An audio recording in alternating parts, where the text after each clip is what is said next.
பெரியவா சரணம். பெரியவா வானொலியின் மாலை நிகழ்ச்சிகள் ஆரம்பமாகின்றன. இன்றைய எமது நிகழ்ச்சிகள் நித்திய குரு பாதுகா பூஜா, ஸ்ரீ ரா கணபதி அவர்கள் எழுதிய புத்தகத்தின் ஒளிவடிவம், ஆன்மீக உரை, மகா பெரியவா மகிமை, உபன்யாசம். பெரியவா சரணம். பெரியவா சரணம். அடுத்த நிகழ்ச்சி நித்திய குரு பாதுகா பூஜை. शुक्लाम्बरधरम् विष्णुम् शशिवर्णम् चतुर्भुजम् प्रसन्नवदनम् ध्यायेत् सर्वविघ्नोपशान्तये। ममोपात्त समस्त दुरितक्षयद्वारा श्रीपरमेश्वरप्रीत्यर्थम् गुरुप्रसादसिद्ध्यर्थम् गुरुप्रीत्यर्थम् गुरुपादपूजाम् अद्य करिष्ये। गुरुर्ब्रह्मा गुरुर्विष्णुर्गुरुर्देवो महेश्वरः गुरुः साक्षात् परब्रह्म तस्मै श्रीगुरवे नमः। अपारकरुणासिन्धुम् ज्ञानदम् शान्तरूपिणम् श्रीचन्द्रशेखरगुरुम् प्रणमामि मुदान्वहम्। सदाशिवसमारम्भाम् शङ्कराचार्यमध्यमाम् अस्मदाचार्यपर्यन्ताम् वन्दे गुरुपरम्पराम्. எல்லோரும் குருவை பெரிவாளை தியானம் பண்ணிண்டு அர்ச்சனை பண்ணுவோம். அஷ்டோத்திரம். பெரியவா அஷ்டோத்திரம் பல அஷ்டோத்திரங்கள் இருக்கு. அதுல எளிமையா சுலபமா எது இருக்கோ அதை நான் இப்ப சொல்றேன். எல்லோரும் இதை கேட்டுண்டே திருப்பி சொல்ல முடிஞ்சுவா சொல்லி சொல்லி பெரிவாளுக்கு பாதத்துல ஒவ்வொரு புஷ்பத்தை அர்ச்சனை பண்ணலாம். ओम श्री कांची कामकोटि पीठाधीश्वराय नमः। श्रीमत् चंद्रशेखरेन्द्र सरस्वती गुरुभ्यो नमः। संन्यासाश्रम शिखराय नमः। काषाय दंडधारिणे नमः। सर्वपीठापहारिणे नमः। स्वामिनाथ गुरवे नमः। करुणासागराय नमः। जगदाकर्षण शक्तिमते नमः। सर्वचराचर हृदयस्थाय नमः। ओम भक्त परिपालक श्रेष्ठाय नमः। धर्म परिपालकाय नमः। श्री जयेन्द्र सरस्वत्याचार्याय नमः। श्री विजयेन्द्र सरस्वती पूजिताय नमः। शिवशक्ति स्वरूपाय नमः। भक्ताभीष्ट प्रदायकाय नमः। ब्रह्मण्य पोषकाय नमः। ब्रह्म विष्णु शिवैक्य स्वरूपाय नमः। कांची क्षेत्रवासाय नमः। कैलाश शिखरवासाय नमः। स्वधर्म परिपोषकाय नमः। चातुर्वर्ण संरक्षकाय नमः। लोकरक्षण संकल्पाय नमः। ओम ब्रह्मनिष्ठापराय नमः। सर्वपापहराय नमः। धर्मरक्षक संतुष्टाय नमः। भक्तार्पितधन स्वीकर्त्रे नमः। सर्वोपनिषत् सारज्ञाय नमः। सर्वशास्त्रगम्याय नमः। सर्वलोक पितामहाय नमः। भक्ताभीष्ट प्रदायकाय नमः। ब्रह्मण्य पोषकाय नमः। नानाविध पुष्पार्चितपताय नमः। रुद्राक्ष क्रीडधारिणे नमः। भस्मोद्दोलित विग्रहाय नमः। सर्वज्ञाय नमः। सर्वचराचर व्यापकाय नमः। अनेक शिष्य परिपालकाय नमः। मनश्चाञ्चल्य निवर्तकाय नमः। अभयहस्ताय नमः। भयापहाय नमः। यज्ञपुरुषाय नमः। यज्ञानुष्ठान रुचिप्रदाय नमः। यज्ञसम्पन्नाय नमः। यज्ञसहायकाय नमः। यज्ञफलदाय नमः। यज्ञप्रियाय नमः। उपमानरहिताय नमः।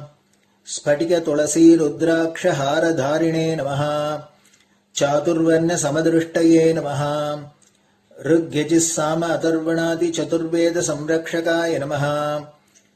दक्षिणामूर्तिस्वरूपाय नमः जाग्रत् स्वप्न सुषुप्ति अवस्थातीताय नमः कोटिसूर्यतुल्य तेजोमय शरीराय नमः साधुसंग संरक्षकाय नमः अश्वगज गोपूजा निर्वर्तकाय नमः गुरुपादुक पूजा तुरंतराय नमः कनकाभिषिक्ताय नमः स्वर्ण बिल्वदल पूजिताय नमः सर्वजीव मोक्षदाय नमः मूकवाक्तान निपुणाय नमः नेत्र दीक्षादानाय नमः द्वादशलिंग स्थापकाय नमः गान रसप्रियाय नमः ब्रह्मज्ञानोपदेशकाय नमः सकलकलासिद्धिताय नमः चातुर्वण्य पूजिताय नमः अनेकभाषा संभाषण कोविताय नमः अष्टसिद्धिप्रदायकाय नमः ओम श्री शारदामठ सुस्थिताय नमः नित्यान्नदान सुप्रीताय नमः प्रार्थना मात्र सुलभाय नमः पादयात्रा प्रियाय नमः नानाविध मतपंडिताय नमः श्रुति स्मृति पुराणज्ञाय नमः देव यक्ष किन्नर किंपुरुष पूज्याय नमः श्रवणानंदकर कीर्तये नमः दर्शनानंदाय नमः अद्वैतानंदभरिताय नमः अव्याच करुणामूर्तये नमः शैव वैष्णवादिमान्याय नमः श्री शंकराचार्याय नमः दंडकमंडलोहस्ताय नमः वीणा मृदंग सकलवाद्यनाथस्वरूपाय नमः रामकथा रसिकाय नमः वेद वेदांग आगमादि सकलकला सतस्प्रवर्तकाय नमः हृदय गुहाशयाय नमः शतरुद्रीय वर्णितस्वरूपाय नमः केदारेश्वरनाथाय नमः अविद्यानाशकाय नमः निष्कामकर्मोपदेशकाय नमः लघुभक्तिमार्गोपदेशकाय नमः लिंगस्वरूपाय नमः सालग्रामसूक्ष्मस्वरूपाय नमः कालड्यां शङ्करकीर्तिस्तम्भनिर्माणकर्त्रे नमः जितेन्द्रियाय नमः शरणागतवत्सलाय नमः श्रीशैलशिखरवासाय नमः डमरुकनादविनोदाय नमः वृषभारूढाय नमः दुर्मदनाशकाय नमः आभिचारिकदोषहर्त्रे नमः मिताहाराय नमः मृत्युविमोचकशक्त्याय नमः श्रीचक्रार्चनतत्पराय नमः दासानुग्रहकारकाय नमः अनुराधानक्षत्रजाताय नमः सर्वलोकख्यातशीलाय नमः वेंकटेश्वरचरणपद्मषट्पदाय नमः श्री महात्रिपुरसुंदरी समेत श्री चंद्रमौलीश्वर पूजाप्रियाय नमः श्रीमच्चंद्रशेखरेन्द्र सरस्वती सद्गुरु परब्रह्मणे नमः गुरुभ्यो नमः परमगुरुभ्यो नमः परमेष्टिगुरुभ्यो नमः परात्परगुरुभ्यो नमः गुरुपरम्पराभ्यां नमः गुरुपादुकाभ्यां नमो नमः.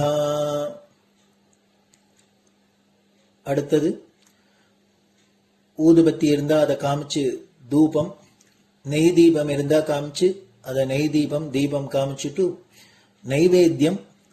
நைவேத்தியம் வெத்தலைப்பாக்கு பழம் இதுலேருந்து ஆரம்பிச்சு அவளுக்கு எது சௌரியமோ அதுபடி நைவேத்தியம் பண்ணலாம். அதுக்கு அடுத்தது கற்பூர ஹாரத்தி பண்ணி எல்லோரும் பிரதட்சிண நமஸ்காரம் பண்ணி பெரியவாள்கிட்ட பிரார்த்தனை பண்ணிண்டு எல்லோரும் க்ஷேமமா இருக்கணும், லோகம் பரம மங்களமா சௌக்கியமா இருக்கணும், எல்லோரும் வியாதி வெக்க இல்லாத ஆயுராரோக்கிய ஐஸ்வர்யத்தோட சாந்தம் அமைதியோட ஞான வைராக்கியத்தோட எல்லோரும் நல்லவர்களாயிருந்து நன்மையை அடையணும்னு பிரார்த்தனை பண்ணி இந்த பூஜையை தினம் செய்யலாம். குரு பிரம்மா குருர் விஷ்ணுர் குருர் தேவோ மகேஸ்வரः குரு சாட்சாத் பரபிரம்ம தஸ்மை ஸ்ரீ குரவே நமஹ. அபார கருணா சிந்தும் ஞானதம் சாந்தரூபிணம் ஸ்ரீ சந்திரசேகர குரும் பிரணமாமி முதான்வகம். சதாசிவசமாரம்பாம் சங்கராச்சாரிய மத்யமாம் அஸ்மதாச்சாரிய பர்யந்தாம் வந்தே குரு பரம்பராம். குரு பாத பூஜை நிறைவடைஞ்சது. பெரியவா சரணம். பெரியவா சரணம். பெரியவா வானொலியில் நேயர்கள் அடுத்து கேட்க இருப்பது ஸ்ரீ ரா கணபதி அவர்கள் எழுதிய புத்தகத்தின் ஒளி வடிவம். அளிப்பவர் ஸ்ரீமதி உமா சங்கர் அவர்கள். தேனினும் இனிய சொல்லான் தீச்சுடர் மேனி கொண்டான் ஊனுயிர்க்குயிரதான ஒன்றினைக் கலந்து நின்றான் ஏனினிக் கவலை நெஞ்சே இன்றுனக் அருள் செய்தான் இஞ்ஞானவான் காமகோட்டி நாதனை நம்புவோமே. ஜெய ஜெய சங்கர, ஹரஹர சங்கர. மகாபெரிவாளின் உபன்யாசங்களை ரா கணபதி அண்ணா தெய்வத்தின் குரல் என்ற பெயரில் 7 பாகங்களாக தொகுத்து அளித்ததின் 4ஆம் பாகத்தின் அடுத்த பகுதி. அத்வைத்தம் போர் தீர்ந்து அமைதி காண. சந்தோஷத்தினாலேயே கஷ்டம். சௌக்கியம் என்று போய் கஷ்டத்தில் விழுகிறோம்.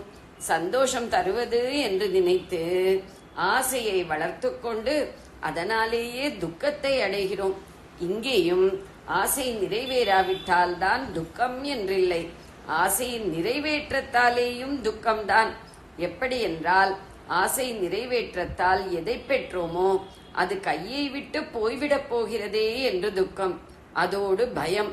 இந்த பயம் நிஜமாயும் ஆகிவிடுகிறது. நமக்கு கிட்டிய ஆசை வஸ்து நம்மை விட்டு போய்விடுகிறது. பிரியமானவர் செத்து போகிறார், பணத்தை திருடன் கொண்டு போகிறான், அல்லது பேங்க் முழுகி போகிறது, அல்லது நமக்கு திருட்டு போனதாக நேரே தெரியாவிட்டாலும் பணவீக்கத்தில் அதன் மதிப்பு குறைந்து ஐயோ வீடு வாங்கலாம், கல்யாணம் பண்ணலாம் என்று வயிற்றை கட்டி வாயை கட்டி மீட்டினோம்.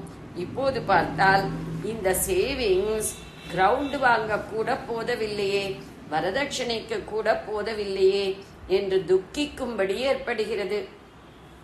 சந்தோஷம் தரும் என்றுதான் ஒன்றுக்கு ஆசைப்படுகிறோம் என்றாலும் அதை அடைவதற்கே வேறு எத்தனையோ கஷ்டப்பட வேண்டியதாகிறது. சினிமா பார்த்து சந்தோஷப்பட வேண்டுமானால் எத்தனையோ நாழி கியூவில் கால்வலிக்க நிற்க வேண்டியிருக்கிறது. அப்புறம் ஒரே புழுக்கத்தில் கண்ணை எரிய வைக்கிற வெளிச்சத்தோடு காதை துளைக்கிற சப்தத்தோடு ஓடுகிற சினிமாவை பார்க்க வேண்டியிருக்கிறது.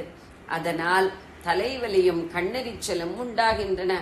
கிரிக்கெட் பார்த்து சந்தோஷப்பட வேண்டுமானால் முதல் நாள் ராத்திரியே அங்கே போய் பனியில் படுத்துக்கொண்டு பட்டினி கிட்டினி பார்க்காமல் அவதிப்பட்டு கொண்டுதான் இடம் பிடிக்க வேண்டியிருக்கிறது என்கிறார்கள். இப்படித்தான் எதற்கு ஆசைப்பட்டாலும் அது கிடைப்பதற்கு கூலியாக கஷ்டம் ஏதாவது படும்படியே இருக்கிறது. நல்லதற்கு ஆசைப்பட்டாலும் கூடத்தான்.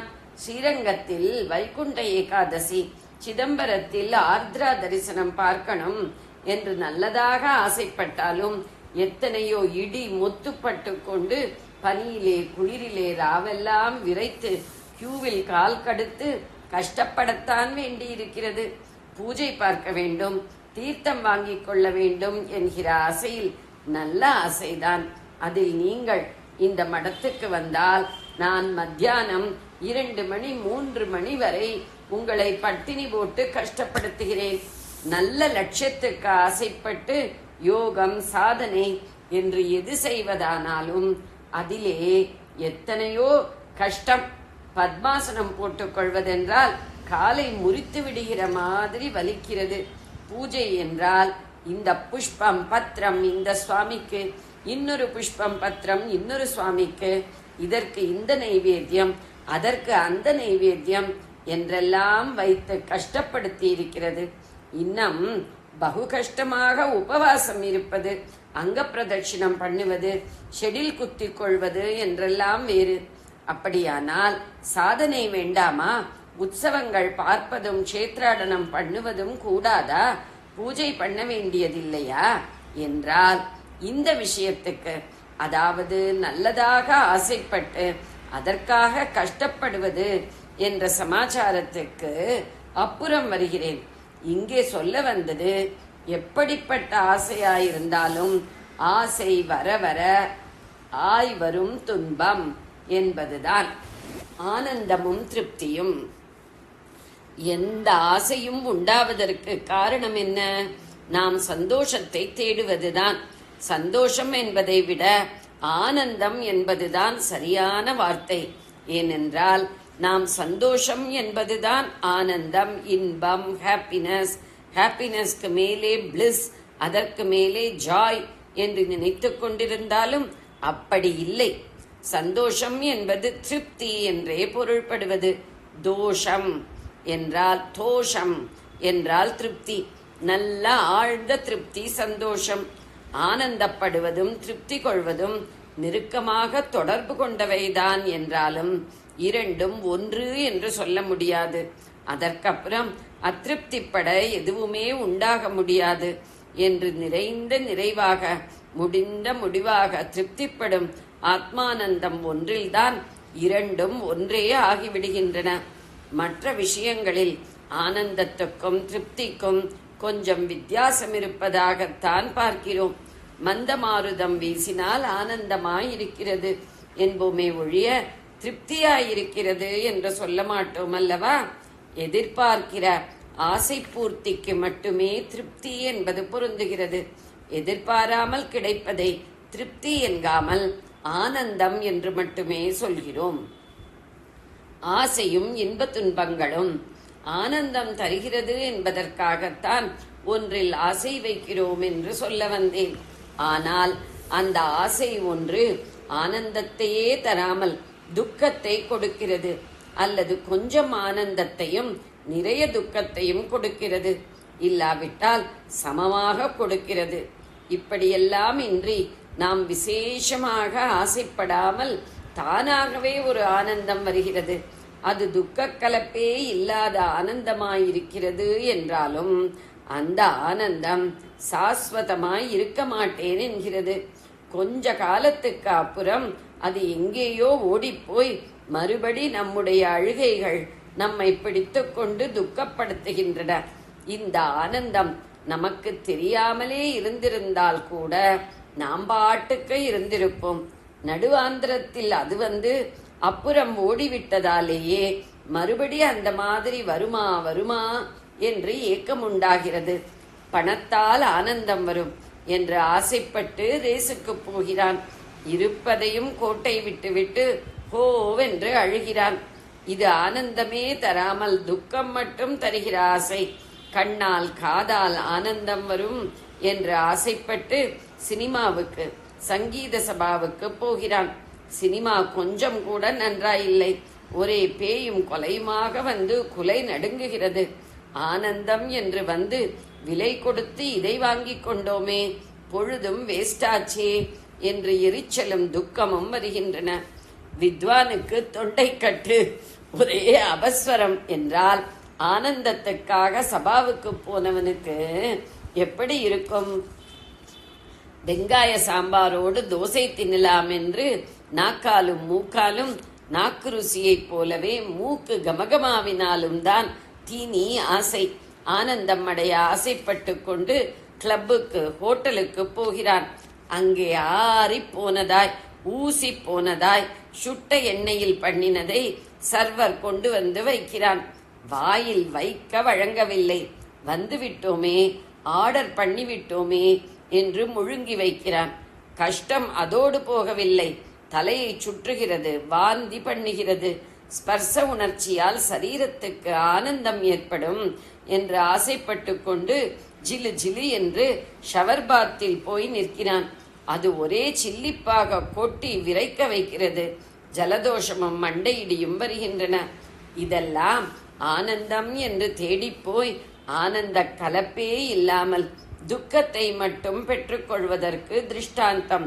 சப்த, ஸ்பர்ஷ, ரூப, ரச, கந்தம் என்று பஞ்சேந்திரியங்களால் ஆசைப்படுகிறவற்றுக்கு திருஷ்டாந்தம் கொடுத்தேன். கச்சேரியில் சப்தம், சினிமாவில் சப்தம், ரூபம் இரண்டும், ரசமும் கந்தமும் ஹோட்டலில், ஸ்பர்சம் ஷவர்பாத்.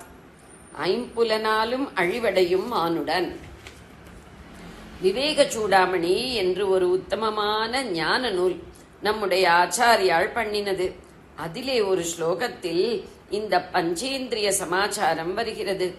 ஒவ்வொரு பிராணி இந்த 5 இந்திரியங்களில் ஒவ்வொன்றினால் மட்டும் ஆசை வாய்ப்பட்டு நாசத்தை அடைவதை சொல்லி, மனுஷ்ய பிராணி மட்டும் 5 இந்திரியங்களில் ஒவ்வொன்றாலுமே, அதாவது 5ஆலுமே மோகிக்கப்பட்டு அழிவதை சொல்லி எச்சரிக்கிறார், துக்கப்படுகிறார்.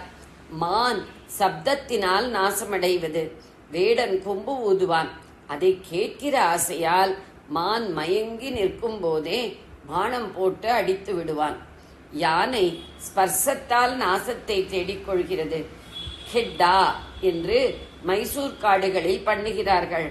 யானையே கொள்ளும்படியான பெரிய பள்ளம் தோண்டி மேலே அது பள்ளம் என்று தெரியாதபடி செத்தை செடிகொடிகளை பரப்பி வைத்திருப்பார்கள்.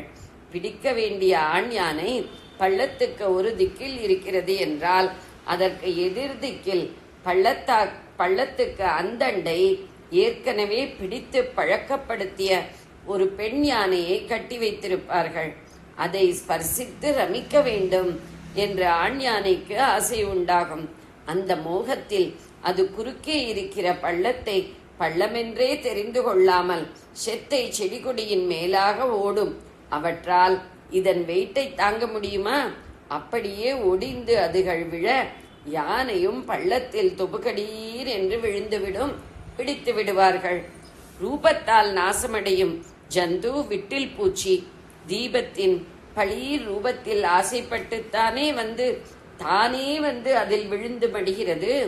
ரசம் என்பதாக வாய்க்கு ஆசை காட்டும் ஆகாரத்தால் மீன் உயிரை விடுகிறது. தூண்டிலில் உள்ள புழுவை தின்ன ஆசைப்பட்டு சாகிறது. வண்டு கந்தத்தினால் மரணத்தை தேடிக்கொள்கிறது. பெரிசு பெரிசாக சம்பகப்பூக்கள் உண்டு. அதன் வாசனையில் நமக்கே மூக்கில் ரத்தம் கொட்ட ஆரம்பித்து விடும். அத்தனை தீக்ஷ்ணமான சுகந்தம். இப்படிப்பட்ட புஷ்பங்களுக்கு உள்ளே போய் வண்டு உட்கார்ந்து கொண்டு அப்படியே தன் மதி இழந்து சொக்கி போய்விடும். அப்போது புஷ்பத்தின் இதழ் ஒவ்வொன்றாக மூடிக்கொண்டு மலர்ந்திருந்த புஷ்பம் நன்றாக கூம்பிவிடும். அதற்குள் மாட்டிக்கொண்ட வண்டுக்கு அதோடு ஆயுஸ் தீர்ந்து போகும்.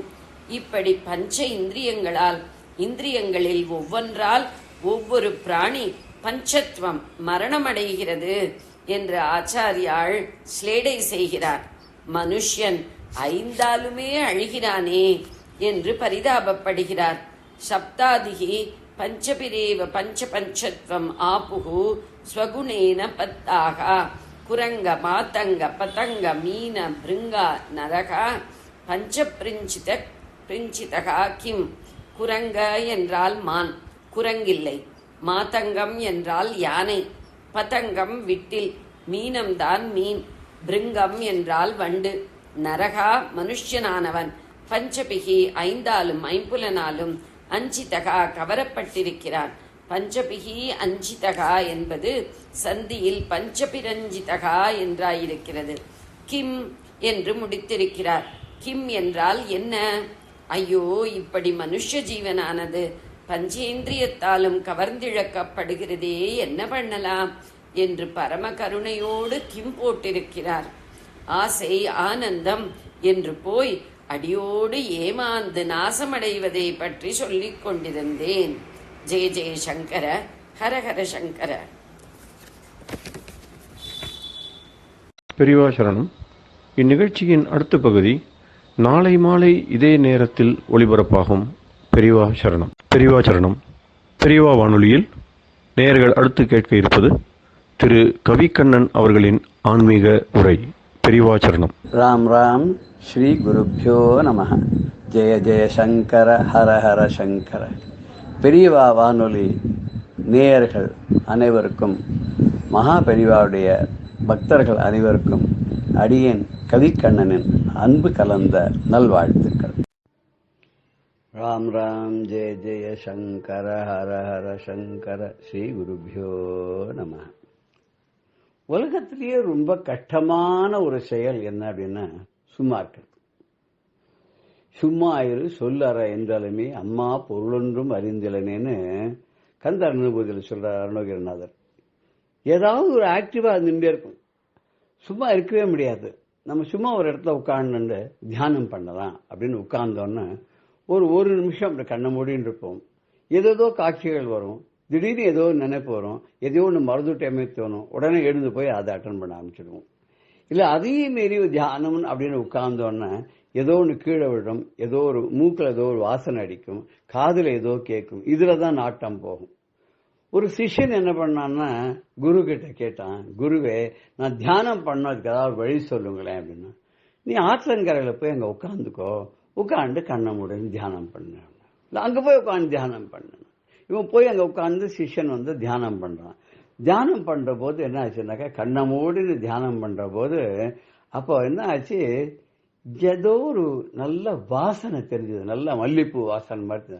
ஆஹா இப்ப ஏற்பட்ட வாசனை என்ன அப்படின்னு கண்ணு திறந்து பார்த்தா இங்க ஒரு அழகான ஒரு குமரி பூவெல்லாம் போட்டு வச்சுட்டு அழகா ஜம் ஜம்னு நடந்து இடுப்புல குடத்தோட நடந்து கொண்டிருக்கா. அவளை பார்த்தோன்னே மனசு அவ பின்னாடி போயிடுச்சு.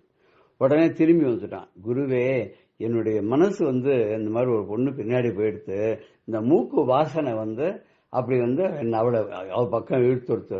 சரி நாளைக்கு நீ என்ன பண்ற, உட்காந்து தியானம் பண்ணும்போது அந்த வாசனை வரும்போது மூக்கை கட்டியமா மூடின்னு விடுவேன்னு. சரின்னு மறுநாளைக்கு போயிட்டான். நல்லா அந்த பக்கம் அந்த வாசனை வரப்போறது நல்லா மூச்சு அடைக்கிண்டு ஒரு கையால் அப்படியே பிராணாயாமம் பண்ற மாதிரி கண் மூடிட்டான்.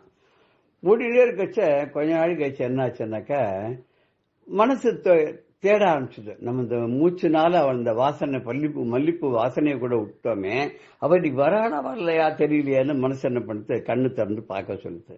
கண் திறந்து பார்த்தா கொஞ்சம் தூரத்தில் அவள் அழகா நடந்து வந்துட்டு இருந்தா. அவ பின்னாடியே மனசு போச்சு. அன்னைக்கும் தியானம் போயிடுத்து. திருப்பி குரு கிட்ட கேட்டான். கேட்டோடனே குரு சொன்னார், நீ ஒன்று கண்ணை இறுக்கி மூடிக்கோ, மூக்கையை நன்னா மூடிக்கோ, எதை பத்தியும் கவலைப்படாத, இன்னைக்கு தியானம் பண்ணணும்.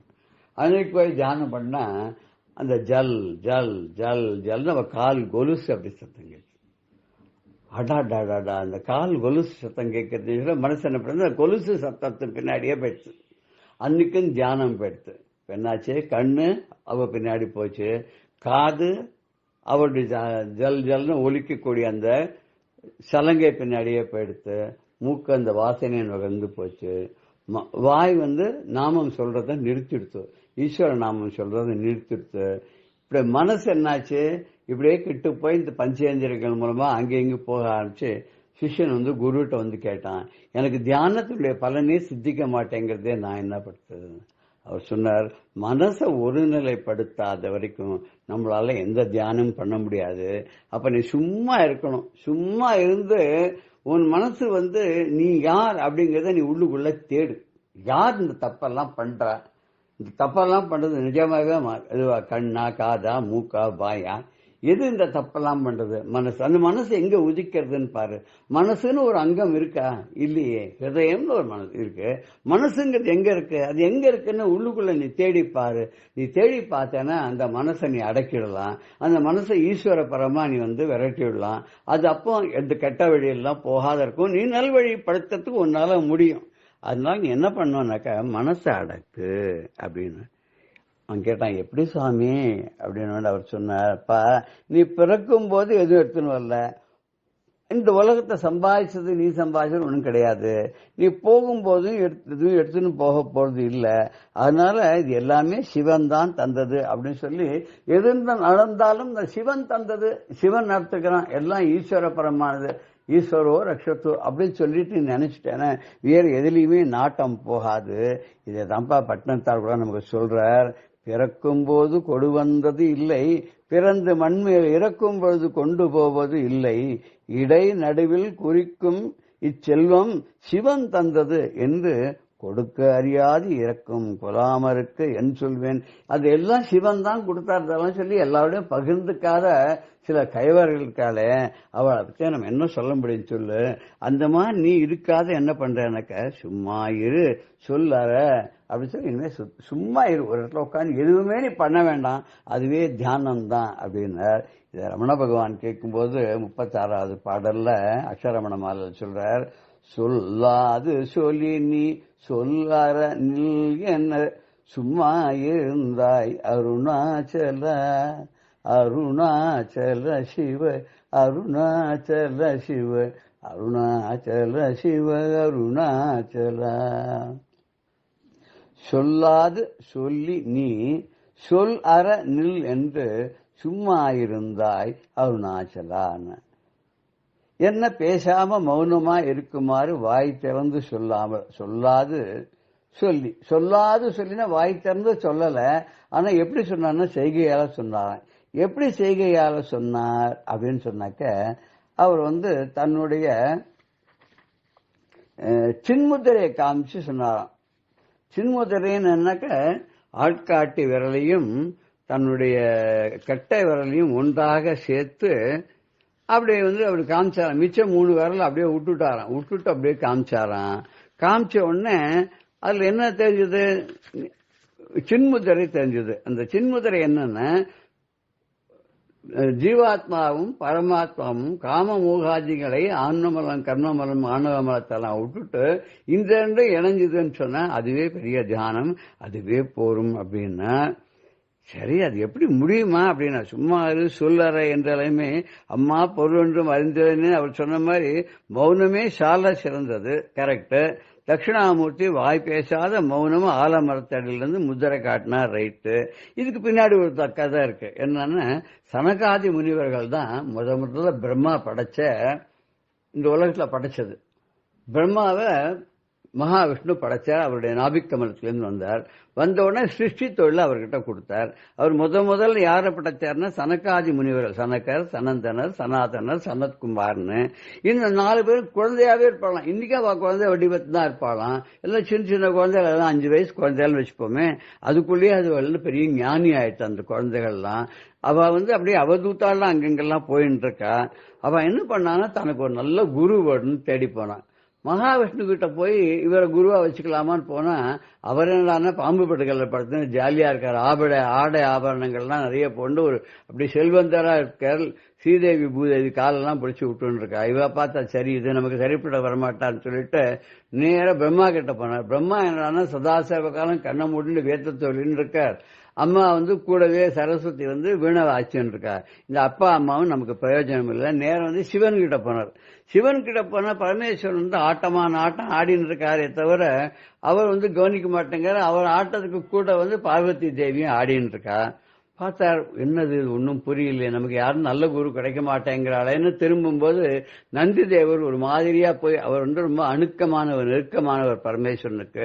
அவர்கிட்ட போய் இந்த குழந்தை எல்லாம் வந்தா உங்களை குருவா ஏத்துக்கணும்னு, நீங்க பாட்டு இந்த மாதிரி டான்ஸ் ஆடிட்டு அவளை விட்டுட்டாலே அவ வருத்தத்தோட திரும்பி போறாளேன்னு பரமேஸ்வரன் என்ன பண்ணாராம், உடனே தன்னை அப்படியே மாத்தினுட்டார். மாத்தி நேரம் இவாளதான் தாண்டி இவா போற வழியில ஒரு ஆலமரத்து அடியில கண்ண மூடி என்று ஒரு காலை கீழே போட்டு ஒரு காலை மடியில வச்சுட்டு கண்ண மூடி சின்முத்திரை காமிச்சுட்டு அப்படியே இருந்தாலாம். உடனே இந்த 4 சிஷ்யான்னு பார்த்தா அடட்டு இந்த மரத்தடியில ஒருத்தர் உட்கார்ந்து இருக்காரு, பரபிரம்மமா ஜோதி ஸ்வரூபமா இருக்காரு, அவரை பார்ப்போம் அவரை கேட்போம் போனாலாம். போனா அவரை கண்ணை திறக்கிற மாதிரி இல்லை, அவர் வாய் பேசுற மாதிரி இல்லை, அவர் சின்முத்திரை காமிச்சுன்னு உட்காண்டே இருந்தார். இவாளும் போய் முன்னாடி போய் உட்காண்டாலாம். 1 நாள் 2 நாள் 3 நாள் 4 நாள் ஆச்சு. நல்ல ஒரு பட்சம்னா முடிஞ்சோன்னா அவளுக்கு ஒன்னே ஒன்று புரிஞ்சுதான். பகவான் என்ன சொல்றார் அப்படின்னா, பரமேஸ்வரன் சும்மா இரு சொல்ல அப்படி கை காமிச்சிட்டு மௌனமா இருக்காரா. மௌனம் வியாக்கியா. அவர் வட்டச்சாயா நிவசந்தம் ஞான முத்ரா பிரதர்ஷகம் பாஷாந்தக கிருபா சிந்தும் குருமூர்த்தியும் தமாசிரயே அப்படின்னு ஒரு ஸ்லோகம், சின்ன ஸ்லோகம். மௌன வியாக்கா பிரகட்டித பரபிரம்ம தத்துவ யுவாம் வசிஷ்டாந்தே வசத்து ரிஷிகணைஹி ஆவர்த்தம் பிரம்மனிஷ்டைஹி ஆச்சாரியேந்திரம் கரகரித்த சின்முத்ர ஆனந்தரூபம் ஸ்வாத்மாராமம் முதிதபதனம் தட்சிணாமூர்த்தி மீடேன்னு ஆச்சாரியால் வணங்குறார். அந்த தட்சிணாமூர்த்தியை சுவாமி பரமேஸ்வரன் ஆலமரத்தடியில தென்முகமாக பார்த்து உட்கார்ந்து கொண்டு தட்சிணாமூர்த்தியாக ஆதி குருவாக இருந்து கொண்டு அவர் உபதேசம் பண்றார். என்ன பண்றார்? சித்திரம் பட்டத்தரோ மூலே விருத்த சிஷ்யா குரு யுவா குரோஸ்து மௌனம் வியாக்கியானம் சிஷ்யா சின்ன சம்சயாக அப்படிங்கிற. என்ன ஆச்சரியம், சித்திரம் என்ன ஆச்சரியம். வட்டத்தரோ மூலே அந்த ஆலமரத்தினுடைய அடியில விருத்த சிஷ்யாக சிஷ்யாலாம் வயசானவாளா இருக்கா. குருஹு யுவா, குருவானவர் எங்க இருக்கார். சனக்காதி முனிவர்கள்லாம் வந்து பார்த்து தரிசனம் பண்ணிட்டு அருள் வாங்கிட்டு உபதேசம் வாங்கிட்டு போயிட்டா. இதுக்கப்புறம் அவருக்கு வந்து 4 சிஷ்யா உட்கார்ந்துருக்கா, வயசான ரிஷிகள் உட்கார்ந்துருக்கா 4 பேர். ஆனா குரு ரொம்ப யுவரா எங்கா இருக்கார். குருஸ்து மௌனம் வியாக்கியானம். குரு என்ன பண்றாருன்னா வயமுடின்னு மௌனமா இருக்காராம். ஆனா அவர் என்ன வியாக்கியானம் பண்ணாருங்கிறது சிஷ்யாக சின்ன சம்சயாக, சிஷ்யர்களுக்கு எல்லாம் சந்தேகம் எல்லாம் அப்படியே விட்டு போயிட்டான். சிந்தையற நில்லென்று சும்மா இருத்தி மேல் சின்மயானந்த வெள்ளம் தேக்கி திளைத்து நான் அதுவாய் நிற்க நீ செய் சித்திரம் மிக நன்றுகான் அப்படின்ற தாயுமானவர். அப்படி மனசுல அப்படியே சும்மா உன்னை மனசுல வச்சு நான் வாய மூடிண்டு கண்ணை மூடிண்டு உன்னையே நினைச்சு உள்ளுக்குள்ள ஆனந்த வெள்ளம் பெருக்கெடுத்து ஓடும்படியாக உன்னை நான் அனுபவிக்கிறேனே. அப்படி நான் அனுபவிக்கும் போது இது கூட ஆச்சரியம் தானே, இது எல்லாம் நீ செஞ்சதுதான், உன்னோட அருள் தான். உன்னோட அருள் இல்லைன்னா இது எனக்கு எப்படி நடக்கும். குன்றாத உருவாய் அருவாய் ஞானக் கொழுந்தாகி அருசமய குத்துமாடி நின்றாயே மாயை எனும் திரையை நீக்கி நின்னை யார் அறியவல்லா நினைப்போர் நெஞ்சம் மன்றாக இன்பக் கூத்தாட வல்ல மணியே என் கண்ணே மருந்தே நால்வர்க்கு அன்று ஆளின் கீழிருந்து மோன ஞானம் அமைத்த என் சின்முத்தரை கடலே அமரேரே அப்படின்னு தாயுமானவர் சொல்றார். ரொம்ப அழகா சொல்றார். மணியே மணியின் ஒளியே ஒளிரும் மணி புனிந்த அணியே அணியும் மணிக்கு அழகே அணுகாதவர்க்கு பிணியே பிணிக்கு மருந்தே அமரர் பேரு விருந்தேன்னு வட்டர் பேரான் வந்து அபிராமி அதெல்லாம் அம்பாள் அப்படியே வர்ணிப்பார். அதே மாதிரி இங்க குன்றாத உருவாய் அருவாய் ஞானக்குழுதா, இவரே தான் அரிய அயன் மாலாகவும் இருக்கார், உருவமாகவும் அருவமாகவும் இருக்கார், ஞான கொழுந்தாக இருக்கார். 6 சமயங்களும் இவரே அப்படின்னு ஆடி காமிக்கிறாராம். 6 சமயங்கள் என்னன்னா சௌரம், கௌமாரம், காணாபத்தியம், சைவம், வைஷ்ணவம், சாக்தம். இந்த 6ம் தானாதான் இருக்கார் அப்படிங்கிறார். அப்படி எல்லாம இருந்த மாயை அப்படிங்கிற திரையை நீதான் விளக்கிற. அந்த திரையை விலகிதான் பார்க்க முடியும். தெரு தீயக்கராத அப்படின்னு தியாகராஜ சுவாமி பாடுறாரு இல்லையா. திருப்பதிக்கு தரிசனத்துக்கு போனா இவர் போகும்போது திரை போட்டாராம். அப்ப 200 வருஷத்துக்கு முன்னாடி இந்த திரை விலகாதான்னு பாடுறாரு. எப்போ விலகும்னு பாடுறாரு. திரைன்னா அவர் சொல்றது வந்து இந்த திரை இல்ல, அவர் உள்ளுக்குள்ளேயே பகவானை தரிசனம் பண்ணக்கூடியவர் தான். அதனால மனத்திரை விலகி எப்போது உன்னை காண்பேன்னு பாடுறாரு இல்லையா. அப்படி ஆனா இந்த பரசிவன் என்ன பண்றாருனாக்க இன்பமா கூத்தாடுறாராம். எங்க கூத்தாடுறார் அப்படின்னாக்க அவர் வந்து அவரை நினைத்து அவரையே தொழுகின்ற அன்பர்களுடைய உள்ளத்துல அதை வந்து ஒரு மேடையாக வைத்து மன்றமாக வைத்து அங்க கூத்தாடுறாராம். பார்த்து கேட்கிறேன், என் கண்ணே என் கண் போன்றவனே எனக்கு மருந்தாக விளங்குபவனே, 4 அன்று ஆளின் கீழ் இருந்த மோன ஞானம். 4 யாரு? சனக சனந்தன சனாதன சனத்குமாரன். அந்த 4 அந்த குமாரர்களுக்கும் அன்னைக்கு ஆலமரத்தின் கீழ் இருந்து மோன ஞானம் அமைத்தாய். நீ என்ன பண்ண? மௌனமாவே ஞானத்தை கொடுத்து சின்முத்திரை காட்டினியே இந்த அருட்கடலே அப்படின்னு சொல்லி அவரை ஸ்தோத்திரம் பண்றார். அப்பேற்பட்ட அருட்கடலைத்தான் சொல்லாது சொல்லி நீ சொல்லற நில்லென்று சும்மா ஆகியிருந்தாய் அருணாச்சலான்னு ரமண பகவானும் சொல்றார். என்ன பேசாம மௌனமாயிரு அப்படின்னு கை காமிச்ச. ஆனா வாயால சொன்ன சும்மா இருன்னு இல்ல. நம்ம கூட சொல்லுவல சில குழந்தைகள் நைன்னு ஏதாவது பண்ணிட்டேன், சித்த சும்மா இருறேன் அப்படிங்கணும். இந்த சும்மாங்கிறதுக்கு வந்து பல பொருள் சொல்றார். வாரியார் சுவாமிகள்னா 20-25 பொருள் சொல்றார். எங்க இப்படி வந்தேன், ஏதோ சும்மா அப்படி வந்தேன் அப்படின்னு. என்னப்பா எல்லாம் பொழுது போல சும்மா இதெல்லாம் பார்த்துட்டு இருக்கேன் அப்படிங்க. ஏப்பா சும்மா ஒரு 10 ரூபா கூட நான் அப்புறமா நாளைக்கு தரேன் அப்படிங்கிறோம். இந்த சும்மாங்கிறதுக்கு என்ன பொருள் அப்படின்னு கேட்டா அது பொருளே கிடையாது. சும்மா இருந்தா மௌனமாரு, எதுவும் செய்யாத அடக்கமா இரு அப்படின்னு தான் அர்த்தம். இப்படி வந்து சும்மா இருப்பா, நீ பேசாத, அனாவசியமா பேசிட்டு இருக்காத அப்படின்னு வாய் திறந்து சொல்லாம கை செய்கையால காமிச்சியே நீ வந்து அதற்கு தகுந்தவாறு பேச்சையெல்லாம் விடுத்த தட்சிணாமூர்த்தியாக நின்றாயே. சொல்லாது சொல்லி நீ சொல்லற நில்லென்று சும்மா இருந்தாயே அருணாச்சலா அப்படின்னு சொல்லி அருணாச்சலேஸ்வரரை ரமண பகவான் கேட்கிறார். நாமளும் அவருடைய கருணையை வேண்டி சும்மா இருப்பதற்கு பழகுவோமாக. ஜெய ஜெயசங்கர ஹரஹர சங்கர. ஸ்ரீ குருபியோ நமஹ. ராம் ராம். பெரியவா சரணம். இந்நிகழ்ச்சியின் அடுத்த பகுதி நாளை மாலை இதே நேரத்தில் ஒளிபரப்பாகும். பெரியவா சரணம். பெரியவா சரணம். அடுத்த நிகழ்ச்சி மகா பெரியவா மகிமை உபன்யாசம். வழங்குபவர் பிரம்மஸ்ரீ கணேச சர்மா அவர்கள். அபார கருணா சிந்தும் ஞானதம் சாந்தரூபிணம் ஸ்ரீ சந்திரசேகரகுரும் பிரணமாமி முதான்வகம். பெரியவா குல்பர்காவில் இருந்தா, சங்கர ஜெயந்தி ஆச்சு. அப்படி ஒரு நாளைக்கு தரிசனம் கொடுக்கறதே மத்தியானம் 2 மணி இருக்கும். அப்போது இந்த ஏகாம்பரம்னு கைங்கரியம் பண்ணிவிட்டு சொன்னால், யாரோ ஒருத்தர் வந்திருக்கார், ஒரு வயசானவர் குடும்பத்தோடு வந்திருக்கார். இந்த தலையில் தலைப்பாகெல்லாம் கட்டிண்டு வந்திருக்கா. பெரியவா சொன்னால், அவர் யாருன்னு விசாரி, எங்கேருந்து வர்றார், யார் என்னன்னு விசாரி அப்படின்னா. இவர் போய் நீங்கள் யார், பேர் என்ன, எந்த ஊர்லேருந்து வர்றார் எல்லாம் விசாரிச்சா அவர் சொன்னார், என்னோட பேர் மாணிக்க மகாராஜ்னு பேர், எனக்கு வயசு 93 வயசாகிறது. இங்கே பக்கத்தில் மகாகாவ்னு ஒரு ஊர் இருக்கு, அதில் நாகநாத சமஸ்தானம் அப்படின்னு ஒன்று இருக்கு, அதோட ராஜா அப்படின்னு சொல்லிட்டு அவர் சொன்னார். ஆச்சரியமா இருந்தது. அவரே 93 வயசு கிழவராக இருக்கார், அவர் குடும்பத்தோடு வந்திருக்கார். பேருக்கு தான் ராஜா அப்படின்னு பேர், நாகநாத சமஸ்தானம் அப்படின்னு மகாகாவ்னு ஒரு ஊர், அதில் சமஸ்தானம், அதில் ஒரு பெரிய கோவில் இருக்குது, நாகநாத சுவாமி கோவில் இருக்குது. அது சமஸ்தானத்தில் இருந்திருக்கா அப்படின்னு பேர். ஆயிரக்கணக்கான ஏக்கர் நிலங்கள்லாம் இருந்தது. அதுக்கப்புறமா எல்லாம் தேஞ்சு போய் ஏதோ ஒரு சில ஏக்கரோடு இருந்து, அவள்லாம் ரொம்ப சாதாரண திசையில் இருக்கிறாப்புல வந்த வம்சம். அவள் வந்திருக்கா அப்படின்னு சொன்னால் பெரியவா சிரிச்சுண்டே, சரி அவர் எதுக்காக இங்கே வந்திருக்கார், என்ன வேணுமா கேளு அப்படின்னு. உடனே உங்களுக்கு என்ன வேணும், எதுக்காக வந்திருக்கேள் அப்படின்னா அவர் சொன்னார், பெரியவா மகாகாவுக்கு வரணும் அப்படின்னு.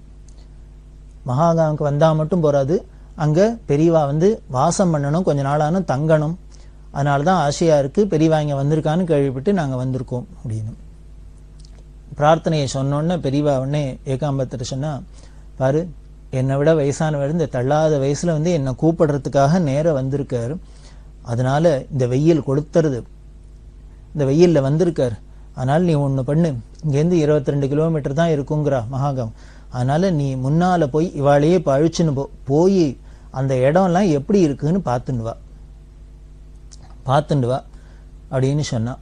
சரி ஆஹா அப்படின்ட்டு இவர் கிளம்பி போனார், அவளை கொண்டு விட்டார். பார்த்தா பெரிய போர்ஷன் ஆனால் இருக்குது, எல்லாம் பழங்காலத்து கட்டடமாக இருந்தது. அங்கே உள்ளுக்குள்ளே ஒரு நாகநாத சுவாமி இருக்கார், எல்லாம் பண்ணியிருக்கா. அதில் ஒரு பக்கம் அவள் அண்ணா தம்பிகள் 3 பேர் இருக்கா. அந்த 3 பேருக்கும் சொந்தமாக வவா பாகத்தை பிரிச்சுட்டு அப்படி வச்சுட்டு இருக்கா. அதில் மற்ற இடங்கள்லாம் ரொம்ப சீத்தலம் அடைஞ்சாப்பில் இருந்து ரொம்ப போய் தங்கறதுக்கு சௌரியம் அவ்வளோ போராது போல இருந்தது. அதில் பாலா சாஹேப் அப்படின்னு இவளோட தம்பி, அவரோட போர்ஷன் நன்னா இருந்தது, ஓரளவுக்கு சுமாராக இருந்தது. அந்த பாலா சாஹேபையும் இங்கே தங்கி இருக்காத குல்பர்கால அவர் ஒரு வீடு இருக்குது, அங்கே போய் தங்கியிருந்தார். அதனால ஏகாம்பரம் என்ன தீர்மானம் பண்ணினார், இந்த பாலா சாஹேப் இடத்துல வேணா வச்சுக்கலாம், எல்லாம் பக்கத்துலேயே தான் இருக்கும், அதில் வச்சுட்டா சௌரியமாக இருக்கும். அவள் இங்கே இல்லை, மற்றவாள்லாம் குடும்பத்தோடு இருக்கிறதுனால பெரியவாளும் அங்கே வந்து தங்குறதுங்கிறது சிரமமாக இருக்கும், வர முடியாது, அதனால இந்த இடத்துல தங்கலாம் அப்படின்னு தீர்மானம் பண்ணி வந்தாச்சு. பெரியவா அதுக்கப்புறம் ஆர்டர் போட்டுருந்தா, நம்ம இந்த மகாகாம் போகிற வரைக்கும் அப்பப்போ நாம் எங்கே யாத்திரை பண்ணுறோமோ தினமும் அந்த யாத்திரை பண்ணுற இடத்துல கொண்டு விட்டுட்டு நீ போய் மகாகாமில் போய் அங்கே என்னென்ன வேணுமோ ஏற்பாடு எல்லாம் பண்ண வேண்டியது. இந்த வருஷம் சாதுர்மாசியம் வியாச பூஜை அங்கே தான் அப்படின்னு சொல்லிவிட்டா. அவளுக்கு எப்படி சந்தோஷமாக இருந்திருக்கும் பாருங்க. அவர் மெனக்கிட்டு தள்ளாத வயசில் வந்து பெரியவா வரணும், அங்கே மகாகாம் வரணும், அங்கே வந்து தங்கணும் அப்படின்னு சொன்னார். பெரியவா சந்தோஷமாக அதை ஏற்றுண்டு அந்த பக்திக்கு கட்டுப்பட்டு சாதுர்மாசமே அங்கே பண்ணுறாப்புல இருந்தது. பின்னால் வரப்போகிற சாதுர்மாசம் அங்கே தான் நடக்க போகிறது. அப்படி சொல்லி அனுப்பிச்சா அவள்லாம் போய் ஏற்பாடு பண்ணிட்டு இருக்கா. அதுக்கப்புறம் பெரியவா என்னம்னா, இப்போ குல்பர்காலேருந்து காளிகைன்னா முக்கியமாக வரணும், அந்த காளிகைக்கு யாத்திரை பண்ணுறா. காளிகைக்கு வரத்தே கார்வார் ஒவ்வொரு ஊராக நடந்து வந்துன்னு இருக்கா. அதில் கார்வார் அப்படின்னு ஒரு ஊர், அங்கே ஒரு சின்ன எலிமெண்ட்ரி ஸ்கூல், அதில் தங்கியிருந்தா.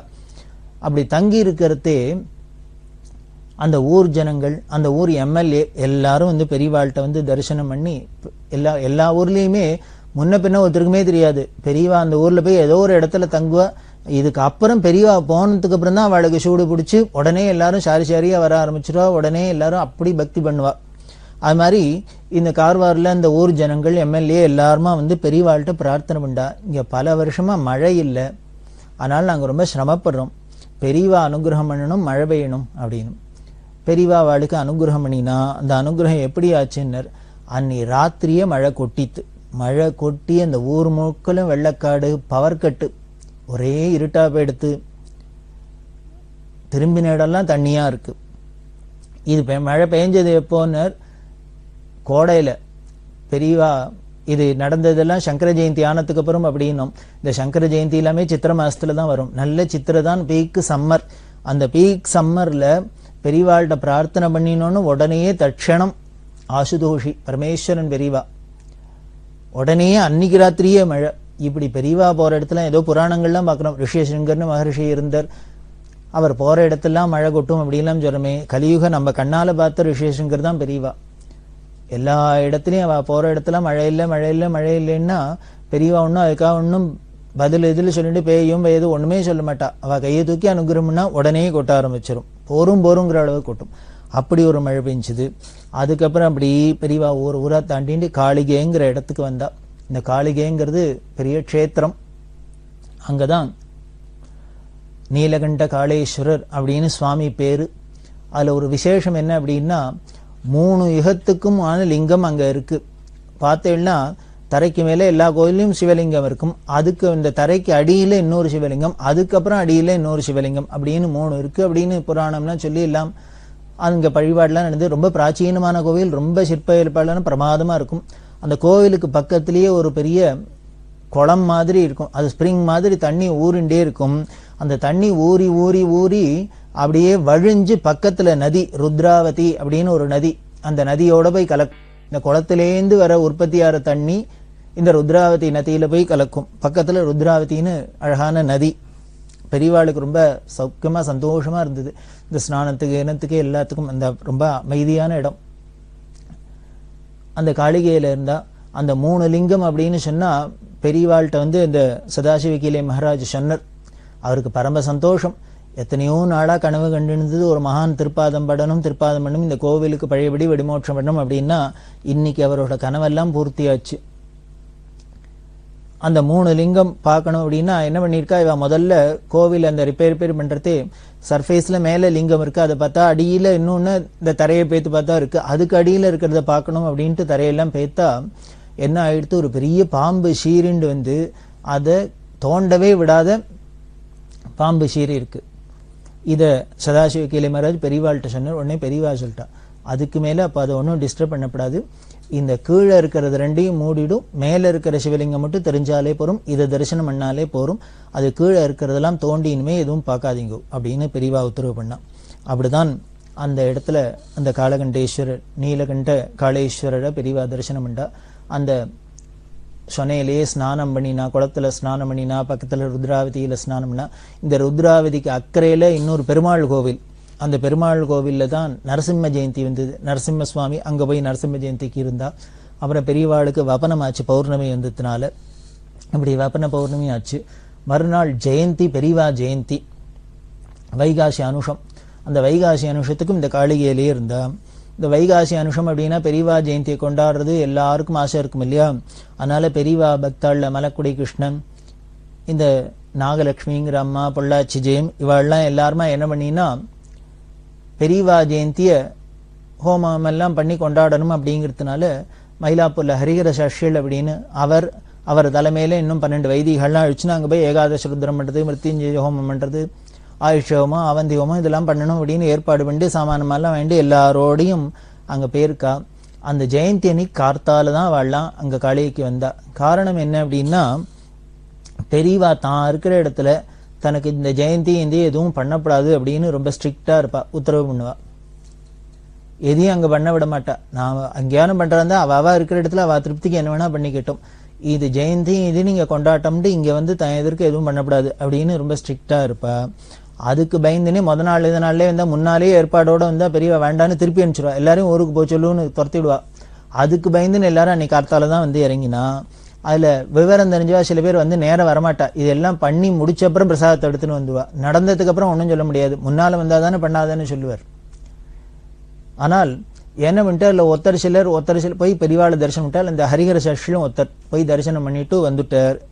பக்கத்துல அந்த பெரியவா ஒரு இடத்துல கோவில்ல தங்கியிருக்கா. அந்த காளிகைங்கிற ஊர்ல கிராமத்துல ஒரு இடத்துல இவ ஏற்பாடு பண்ணி ஹோமத்துக்கு ஏற்பாடுலாம் பண்ணிட்டு இருக்கா.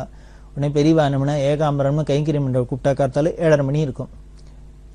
நீ ஒண்ணு பண்ணு, இந்த ஹரிஹர சாட்சியில வந்திருக்கார், போய் விசாரி அவ எங்க இருக்கான்னு பாரு, பார்த்துட்டு ஏதானும் இங்கே ஹோமமும் வைதிக காரியம் பண்ண போறாளான்னு பாரு, அப்படி ஏதானும் பண்றதா ஏற்பாடோட வந்தா ஒன்றும் பண்ணப்படாது, எல்லாரையும் கிளம்பி ஊருக்கு போக சொல்லு, ஒன்றும் பண்ண வேண்டாம்னு சொல்லு, போக சொல்லு அப்படின்னு, பண்ணப்படாதுன்னு சொல்லு அப்படின்னு சொல்லி உடனே போய் பாரு அப்படின்னு சொல்லிட்டு இவ ஜபத்துக்கு உட்காந்துட்டா. இவர் போனார்.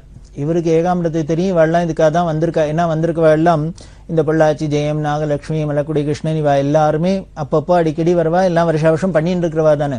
அதனால இவா எல்லாரும் மெட்ராஸ்ல இருக்க பக்தா அவா எல்லாரும் வந்திருக்கா, இந்த ஏற்பாடோட தான் வந்திருக்கான்னு தெரியும்.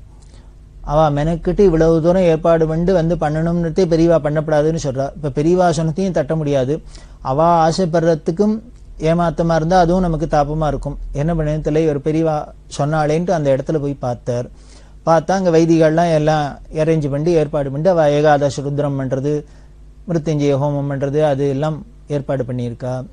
இவர் போய் பெரியவாசனத்தை சொன்னா, இந்த பொள்ளாச்சி ஜெயம் மாமி, நாகலட்சுமி மாமி, இந்த சாஷிகள் அரியர் சாஷிகள் எல்லாரும் சொன்னா, நாங்க ஆசையா பண்ணணும்னு வந்துட்டோம், இங்க பண்ண ஆரம்பிச்சு பரம், அதனால பெரியவா வேண்டான்னு சொல்லப்படாது, நீ தான் எப்படியானு பெரியவாள்கிட்ட சொல்லி வாதாடி இதனால் நடக்கிறதுக்கு நீ பெரியவா சம்மதிக்க முடியுமா பண்ணணும் அப்படின்னா.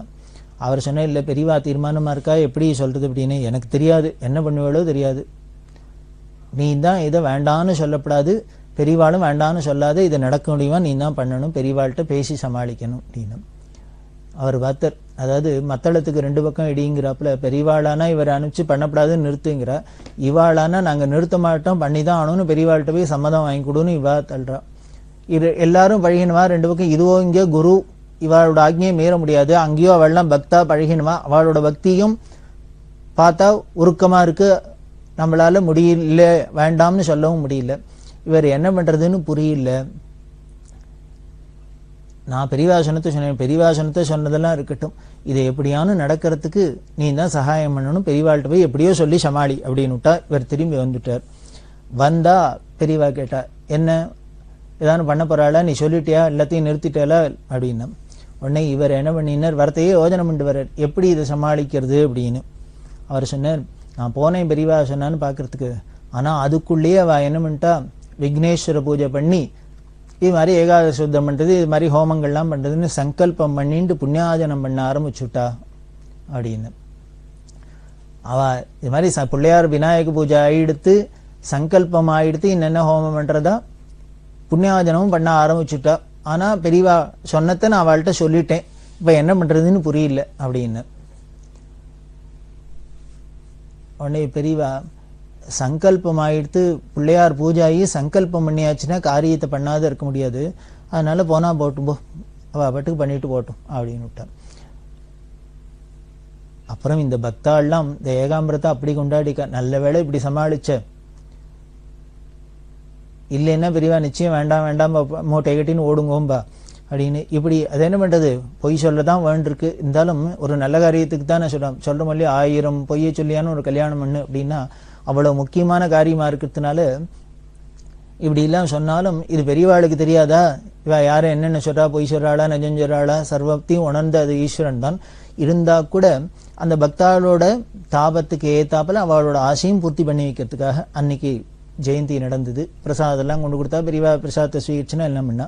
இந்த சதாசிவ கைலே மகராஜ் இந்த வாழெல்லாம் எல்லாரும் என்ன பண்ணினா, பெருசா அன்னதானம் பண்ணினா, ஏற்பாடெல்லாம் பண்ணி அக்கம் பக்கத்துல இருக்கிற கிராமத்திலேருந்து தான் அன்னதானம் நடந்தது. எவ்வளவு பேர் சாப்பிட்டான்னா கிட்டத்தட்ட 12,000 பேர் போல சாப்பிட்டா. இந்த காளிகேளிங்கிறதுலாம் ஒரு சின்ன கிராமம் மாதிரி தான் இருக்கும், அதுல 12,000 பேர் சாப்பிடுறது அப்படின்னா ரொம்ப ஆச்சரியமான காரியம்.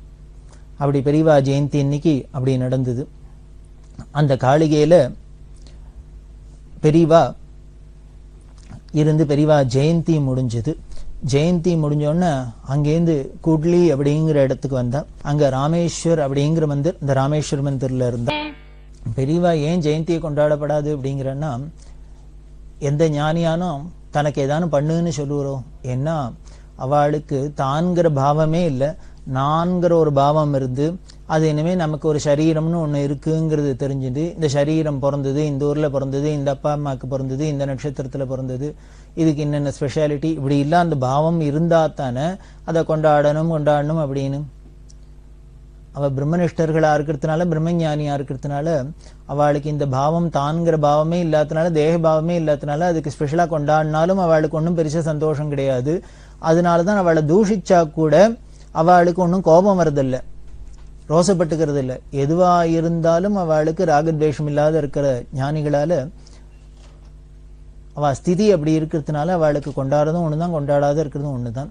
ஏன் நம்மள பண்றத கொண்டாட வேண்டாம்னு சொல்றான்னா, நமக்கும் அது மாதிரி எல்லாம் ஒரு ஸ்மரணை வரணும். திருப்பி திருப்பி இந்த சரீரத்தையும் எதையும் கட்டின்னு இந்த உலகத்துல லௌகீகத்திலையும் நம்ம ஒழுந்திருந்தா எப்போ ஞானம் எழும்புறது, நமக்கு சத்கதி கிடைக்கிறது. அதுக்காக தான் சுவாமி கிருஷ்ணாவதாரத்துல என்ன பண்ணார், அப்படி கோபிகளோடெல்லாம் அவ்வளவு ஆடி பாடின்னு இருந்தவர், அவளுக்கு உயிராய் இருந்தவர். இவர் மதுராவுக்கு வந்ததுக்கு அப்புறம் திருப்பி பிருந்தாவனம் போய் இந்த கோபிகள்லாம் பார்க்கவே இல்லை. அப்படின்னா அவள்லாம் அப்படி தவிக்கிறா விரக தாபத்துல. அப்புறம் பின்னால உத்தவர் முதலான பக்தாள்லாம் வரத்தே அவள்லாம் சொல்லி இவாள்லாம் பார்த்துட்டு போய் கிருஷ்ணன்ட்ட சொல்றா, ஒரு தரமானும் போய் பார்த்துட்டு வரப்படாதா, அவள்லாம் அப்படி தவிக்கிறா உன்னை பிரிஞ்சு அப்படின்னு. அதுக்கு சுவாமி சொல்றார், இப்ப நான் அந்த ரூபத்தை இங்க தூக்கின்னு வந்ததுனாலதான் இப்ப என்னையே நினைச்சுட்டு இருக்காவா. நான் அங்கேயே இருந்திருந்தேன்னா என்னோட விளையாடுறது, இங்க போறது அங்க போறது, இனிமே சண்டை போறது, வெண்ண திருறது, இதுலதான் இருக்குமே வழிய என்னை பத்தின நினைப்பு போயிடும். எப்பொழுதுமே பிசிக்கலா நமக்கு கையில வெளியில ஒண்ணு கிடைச்சிருத்துன்னா அதோட எண்ணம் இருக்காது. அது நம்ம கையை விட்டு போயிடுத்து இருக்கிறதே கவனிக்கவே மாட்டோம். அது போனதுக்கு அப்புறம் அதையே நினைச்சுட்டு இருப்போம். இது மனுஷ சுவாவம். அதனால நமக்கு அந்த ஸ்மரண வரணும், எண்ணம் வரணுங்கிறதுனால்தான் இந்த பிசிக்கலா நடக்கிறத எல்லாத்தையும் ஞானிகள்லாம் கட் பண்ணிட்டே வரா. அப்படி ஒரு நமக்கு ஒரு ஸ்திதி வரணும் அப்படிங்கிறதுக்காக தான் பெரியவாளும் இதையும் இதை வேண்டாம் அதை வேண்டாம், தனக்குன்னு நமக்கு பண்றத வேண்டாம்னு சொன்னா நம்மளால இருக்க முடியாது, நம்ம அக்ஞானம் ஒத்துக்காது. அதனால அட்லீஸ்ட் அவருக்கு பண்றதையானு வேண்டாம்னு சொன்னா அதுக்கப்புறம் நமக்கும் வேண்டாங்கிற ஸ்திதி வரும் இல்லையோ, அதுக்காக தான் நம்ம சொல்றா. நமக்கு அது ஒரு உபதேசமா தான் சொல்றாளே வழிய இதெல்லாம் ஒரு பெரிய பிகு பண்ணிக்கிறது, பந்தா பண்ணிக்கிறது அதுக்காக எல்லாம் சொல்லல. நமக்கு இப்படி பக்குவப்படுத்தணுங்கிறதுக்காக தான் சொல்றா. அப்படி வந்து அந்த குட்லியில ராமேஸ்வர் மந்திர்ல இருந்தா. அதுக்கப்புறம் பெரியவா என்ன பண்ணா, மகாகாமுக்கு வரப்போறா. ஏன்னா அந்த மகாகாமில் தான் மாணிக்க மகாராஜ் வந்து கூட்டு போயிருக்க, அங்க வரேன்னு சொல்லிவிட்டா. அந்த மகாகாமுக்கு வர வழியில பல இடங்கள்ல தங்கி தங்கி வரா. அதுல கந்துக்கல் கிராஸ் ரோடு அப்படின்னு ஒரு இடம், இந்த கந்துக்கல் கிராஸ் அப்படின்னு ஒரு இடம், அங்க வந்துட்டா அஸ்தமிக்க போறது, அஸ்தமிச்சுடுத்து தங்கறதுக்கு இடம் இல்லை. பக்கத்துல ஒரு வயக்காடு, வயக்காடுல ஒரு மாட்டுக்கொட்டை, அந்த மாட்டுக்கொட்டையில போய் டெம்பரவரியா அரேஞ்ச் பண்ணி ராத்திரி அங்க தங்கிவிட்டு மறுநாளைக்கு கார்த்தால பொழுது ஒழிஞ்சு வரலாம் அப்படின்னு வரப்போறா. மறுநாளைக்கு ஆச்சு பொழுது ஒழிஞ்சு ஆனாக்க இப்படி மேகம் மூடின்னு மழை வராப்புல இருந்தது. பெரியவா அன்னைக்கு அனுஷ்டானத்தெல்லாம் முடிச்சுன்னு பிக்ஷையை முடிச்சுன்னு ஏகாம்பரம் சொன்னார், மழை வரும் போல இருக்கு, அதனால நம்ம சீக்கிரம் காலாகாலத்துல கிளம்பி மகாகாம் போயிட்டா தேவையில்லை அப்படின்னா. பெரியவாளும் கிளம்பிட்டா. பெரியவா அந்த ரிக்ஷாவை பிடிச்சுன்னு வருவா. அப்படி திடீர்னு மழை வந்துடுத்துன்னா பெரியவா நனையாத இருக்கட்டும்னு என்ன பண்ணா, இவ சுத்தி இவர் இந்த தார்பாலினால ஒரு ரெயின் கோட் மாதிரி எல்லாம் உரையெல்லாம் போட்டு அதை மூடி வச்சிருப்பா. அதெல்லாம் ஏற்பாடு பண்ணி இப்படித்தான் வரா. பெரியவா அந்த தார்பாலினுக்குள்ள அந்த மரவுக்குள்ள ரிக்ஷாவை பிடிச்சிட்டு மேல மூடி இருக்கு வரா. மற்றவாள்லாம் பின்னால் நடந்து வந்துருக்கா. இப்படி கொஞ்சம் தூரம் நடக்க ஆரம்பிச்சாலோ இல்லையோ உடனே மழை பெய்ய ஆரம்பிச்சுடுத்து. இவ எதிர்பார்த்தாப்புலே கொட்டுறது. ஏன்னா மானமே அப்படிதான் இருட்டுன்னு அப்படி மூடி இருந்தது. கனமழைன்னா அப்படி ஒரு மழை, பிச்சு உதறது. கூட பரவாயில்லாம் எல்லாரும் கைக்கிற மழைலாம் எத்தனை பேரும் சொட்ட சொட்ட சொட்ட தொப்பெல்லாம் நனைஞ்சுட்டு இருக்கா. கண்ணை திறந்து பார்க்க முடியல, எய்த்தாப்புல வழியை பார்க்க முடியல, கண்ணை திறந்து அப்படி ஒரு மழை. இந்த பக்கம் அந்த பக்கம் தங்கறதுக்கு இடம் கிடையாது, வேற வழி கிடையாது. நடந்து போயிட்டே இருக்கா. போனா பெரியவா என்ன பண்ணா, நடுப்புற இந்த தார்பாலின்குள்ளேந்து கையை வெளியில நீட்டி நீட்டி நீட்டி பார்த்துட்டே வரா. இந்த மழையில கையை நீட்டிண்டு இவாளுக்கெல்லாம் இல்லை, அழகா பெரியவாளான்னு நினையாத உள்ளுக்குள்ள தார்பாலின் போட்டு வச்சிருக்கோம், அதுலயே உள்ளுக்குள்ள கையை பிடிச்சுன்னு வரப்படாதோ, பெரியவா வெளியில கையை நீட்டி எல்லாம் உடம்பெல்லாம் நினைறாப்புல பண்றாளேன்னு. இப்படி ஒரு வழியா அடுத்த கேம்புக்கு போனா அங்க போய் உள்ளுக்குள்ள ஒரு தங்கறதுக்கு இடம் ஏற்பாடு பண்ணி அதுல தங்கனா எல்லாரும் ஒரே தொப்பெல்லாம் நனைஞ்சிருக்கா. எல்லாரும் அவ வஸ்திரத்தை மாத்தின்னு தலையை தொட்டு எல்லாம் பண்ணினா பெரியவாளும் நனைஞ்சு போயிட்டா. அநேகமா 3/4 நனைஞ்சு போயிட்டா. பெரியவாளுக்கு வஸ்திரம் கொடுத்து அவளை தொடச்சிக்க சொல்லி எல்லாம் பண்ணினா. உடனே இவர் கேட்டார், ஏகாம்பரம் கேட்டார், பெரியவா எதுக்கு நடுப்பு கையை நீட்டினா, அந்த கையை வெளியில நீட்டினதுனாலதான் அந்த தண்ணி பட்டு பட்டு நனைஞ்சு போயிருக்கு. அதுக்கு பெரியவா சொன்ன பதில் தான் ரொம்ப எல்லார் மனசையும் உருக்கித்து. அதாவது பெரியவா எப்பேற்பட்ட கருணாமூர்த்தி, அபார கருணா சிந்தும் அப்படின்னா அது எவ்வளவு சத்தியமான வார்த்தைங்கிறதுக்கு சாட்சியா இருந்தது. அதுக்கு பெரியவா பதில் சொல்றா, இல்ல இல்ல எதுக்காக கை நட்டினேன்னா, மழையை பார்த்தா அப்படி ஒரு பெய் மழையா பெய்யறது, அந்த ஆலங்கட்டி மழையாக்கணும். அப்பப்போ கையை நீட்டி பார்த்தேன், இந்த ஆலங்கட்டி மழையா இருந்ததுன்னாக்க உயிர் தப்பிக்க முடியாது. மேலே தராறுபட்டார்னு மேலெல்லாம் தலைமையில கல் விழுறாப்பெல்லாம் விழுந்ததுன்னா யாருக்கு என்னன்னே சொல்ல முடியாது. இந்த ஆலங்கட்டி மழையிலெல்லாம் பிராணம் போறாப்பெல்லாம் கூட ஆயிடும். அதுதான் எனக்கு பயமா இருந்தது. இப்படி ஆலங்கட்டி மழையா இருக்கோ, ஏதானும் உங்களுக்கெல்லாம் ஆயிட போறதோ, நீங்களாம் ஏதானும் போயிடுவேளோன்னு எனக்கு பயந்து இருந்தேன் அப்படின்னா. சரி, அதுக்கு கையை நீட்டி பார்ப்பானே. அதுக்கு பெரியவா சொல்றா, அப்படி ஆலங்கட்டி மழையா மாதிரி இருந்து உங்களுக்கெல்லாம் உயிருக்கு ஆபத்து வராப்புல இருந்ததுன்னா, நானும் இந்த படுதாவெல்லாம் எடுத்துட்டு நானும் மழையிலேயே நனைஞ்சிடணும்னு பார்த்தேன். ஏன்னா நீங்கள்லாம் போனதுக்கு அப்புறம் நான் உஷரோட இருந்து என்ன ஆகணும்? எதுக்காக நான் இங்கே உட்காந்துருக்கணும்? அதனால அப்படி உங்களுக்கெல்லாம் ஏதானும் உங்க உயிருக்கு ஆபத்தாகி நீங்கள்லாம் போயிடுவோம் போல இருந்ததுன்னா நானும் உங்க கூடயே போயிடணும். அதுக்காக தான் நான் கையை நீட்டி பார்த்தேன். இதை கேட்டா கைங்கரிமண்டலன்னு கதறிட்டா, தீத்துட்டா. பெரியவாளுக்கு என்ன ஒரு, அதாவது பக்தாள் இல்லாத பகவானால இருக்க முடியாது அப்படிங்கிறத நிரூபணம் பண்றா. நீங்கள்லாம் போனதுக்கு அப்புறம் நான் எதுக்கு இங்கே உட்காரணும்? நான் உட்காந்து என்ன பண்ணணும்? அதனால நீங்கள்லாம் போயிட்டேன்னா நானும் போயிடுவேன் அப்படின்னு அந்த அளவுக்கு பெரியவா தனக்கு கைங்கரியம் பண்றவாள்கிட்ட அப்படி ஒரு வாஞ்சை வச்சுன்னு இருக்கா அப்படின்னு தெரியுது. இப்படிலாம் ஒரு வழியா மகாகாவுக்கு போறா. மகாகாவுக்கு போறதே பெரியவா தங்கறதுக்குன்னு ஏற்பாடெல்லாம் பண்ணியிருந்தது. அந்த தங்கறதுக்கு ஏற்பாடு பண்றது முன்னமே சொன்னேன். பெரியவா ஏகாம்பரத்தில் சொல்லிட்டா, நீ ஒவ்வொரு கேம்ப்லையும் என்னை விட்டுட்டு நீ போய் தினம் பார்த்துன்னு ஏற்பாடெல்லாம் பண்ண முடியும்னு. ஏன்னா சாதுர்மாசியம் அங்க நடக்க போறது. அதுல அந்த சாதுர்மாசியம் அங்க நடக்கிறதுனால வரவாள் ஜனங்கள்லாமும் நிறைய பேர் வருவா. அப்படி வந்தாக்க எல்லாரும் தங்கறதுக்கும் வசதி பண்ணி தரணும். யாரும் எத்தனையும் வர முடியாது. ஏன்னா கூட்டம் பாட்டுக்கு வந்துட்டு தான் இருக்கும். சாதுர்மாசியம் முழுக்களும் கூட்டங்க ஜனங்கள் வந்துட்டு இருக்கும். அதுவும் அந்த வியாச பூஜை அன்னைக்கே எக்கச்சக்கமான ஜனங்கள்லாம் வரும். அப்படி இருக்கிறதுனால அந்த பாலா சாஹேப் இடத்துல தான் பெரியவா தங்கறதா ஏற்பாடு ஆயிருந்தது. இவர் அந்த பாலா சாஹேப்ட சொல்லி இதெல்லாம் ஆல்டர் பண்றது. பெரியவா என்ன பண்ணியிருந்தா, ஒரு ரூமுமே இங்கேன்னு இருந்ததுன்னா அந்த ரூம்ல பெரியவா மட்டும் இருப்பா. பெரியவா சொல்லியிருந்தா, ஒரு ஜன்னல் மாதிரி வச்சிரும், இந்த ஜன்னல்லேருந்து எல்லாரும் என்னை பார்க்கட்டும், எனக்கு பிட்சை கொடுக்கறது இந்த ஜன்னல் வழியால எனக்கு வேணுங்கிற சாமான் நான் வாங்கிக்கிறேன். அந்த கதவை பெரியவா உள்ளுக்குள்ள தாப்பா போட்டுடுவா. இந்த கைங்கரியம் பண்றவா கூட உள்ள போன பெருக்கி தொடச்சிக்கிறதுலேருந்து எல்லாம் தானே பண்ணிப்பா. ஸ்நானத்துக்கு எனத்துக்குன்னா வெளியில வருவா. இப்படி எல்லாம் கைங்கரியம் பண்ணி அது மாதிரிலாம் பண்ணியிருந்தா. அது மாதிரி தான் இங்க மகாகாவிலையும் ஏற்பாடு பண்ணணும் அப்படின்னு சொல்லி ஏற்பாடு ஆயிருக்கு. ஏற்பாடு ஆயிருந்தா இந்த கைங்கரியம் பண்ற ஸ்ரீகண்டம் பாலுலாம் சொன்னது, ரொம்ப சின்ன ஜன்னலா வைக்காதரா, ஒரு அவசரம்னா யாரானும் ஒத்தரானும் உள்ளுக்குள்ள நுழைஞ்சு போறாப்புல, பெரியவா உள்ளுக்குள்ள நுழைஞ்சு போறாப்புல அப்படி பார்த்து வையே அப்படின்னா. ஆனா பெரியவாளுக்கு பார்த்தா பெரிய ஜன்னலுக்கு சந்தேகம் வரப்படாது, பெரியவாளுக்கு பார்த்தா சந்தேகம் வரப்படாது. ஆனா நமக்கு இது மாதிரி ஒரு சௌரியம் இருக்கிறாப்புல ஏற்பாடு பண்ணினார். அதை மாதிரி ஏற்பாடு பண்ணியிருந்தார். இந்த மகாகாமில் ஒருத்தர் நுழைஞ்சு போயிட்டு வராப்புல உள்ளுக்குள்ள போறாப்புல ஏற்பாடு பண்ணியிருந்தார் ஏகாம்பரம்.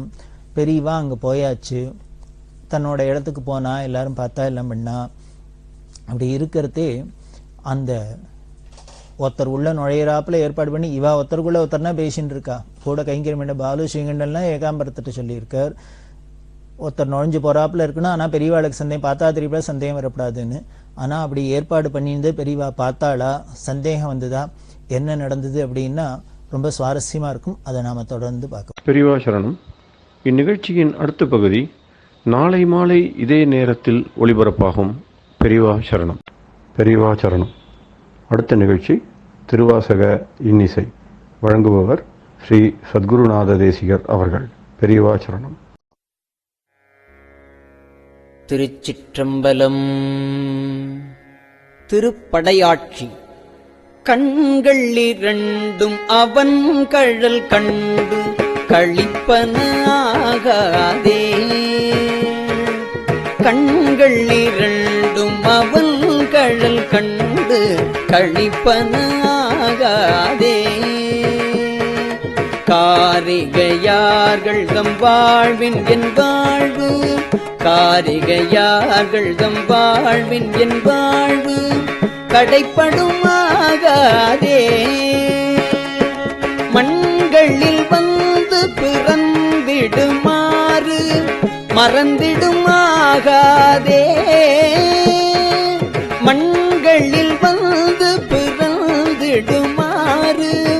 மறந்திடும் ஆகாதே. மாலரியா மலர் பாதம் இரண்டும், மாலரியா மலர் பாதம் இரண்டும் வணங்குதும் ஆகாதே. பண்களில் கூத்தரு பாடலோடாடல் பயின்றிடும் ஆகாதே. பண்களில் கூர்தரு பாடலோடாடல் பயின்றிடும் ஆகாதே. பாண்டினன் நாடுடையான் படையாட்சிகள், பாண்டினன் நாடுடையான் படையாட்சிகள் பாடுதும் ஆகாதே. விண்களி கூர்வதோர் வேதகம் வந்து, விண்களி கூர்வதோர் வேதகம் வந்து வெளிப்படும் ஆகாதே. மீன்வலை வீசிய காணவன் வந்து, மீன்வலை வீசிய காணவன் வந்து, மீன்வலை வீசிய காணவன் வந்து வெளிப்படும் ஆயிடிலே.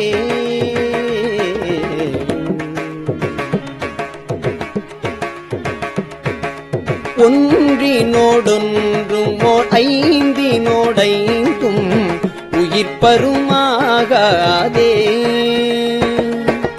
உன்னடியார் அடியார் அடியோம் என உய்ந்தனாகாதே.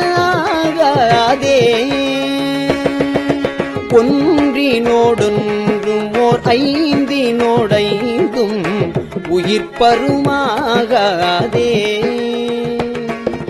உன்னடியார் அடியார் அடியோம் என உய்ந்தனாகாதே.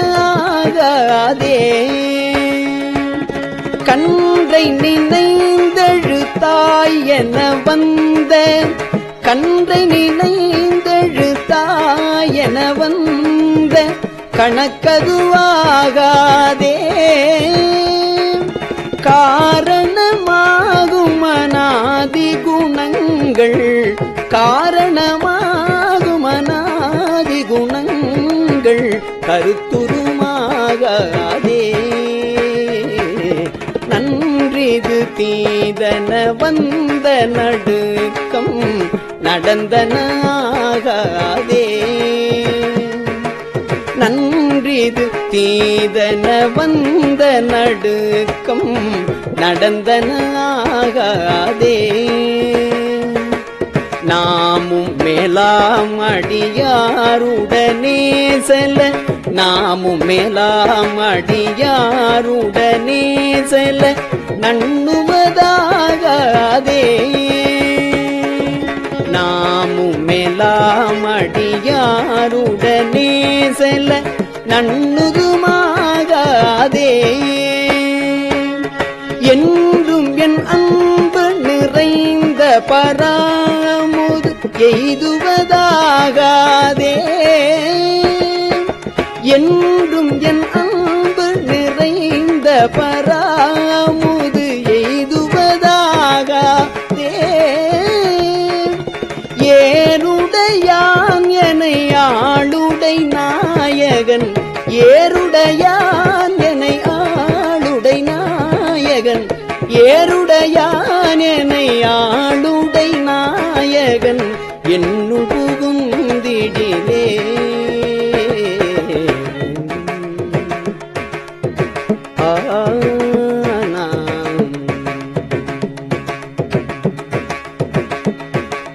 பந்த விகார குணங்கள் பறிந்து மறிந்திடுமாகாதே. பந்த விகார குணங்கள் பறிந்து மறிந்திடுமாகாதே. பாவனையாய கருத்தினில் வந்து பரவமுதாகாதே.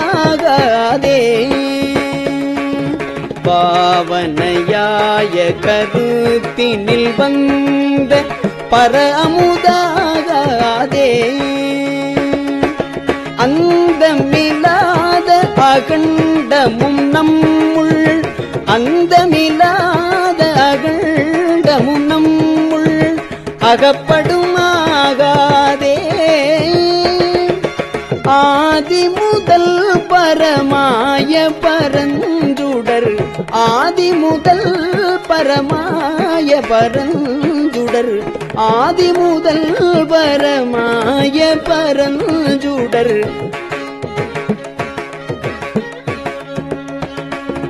ஆதி முதல் பரமாய பரஞ்சுடர் அண்ணுவதாகாதே. செந்துவர் வாய் மடவாரிடர் ஆனவை சிந்திடுமாகாதே.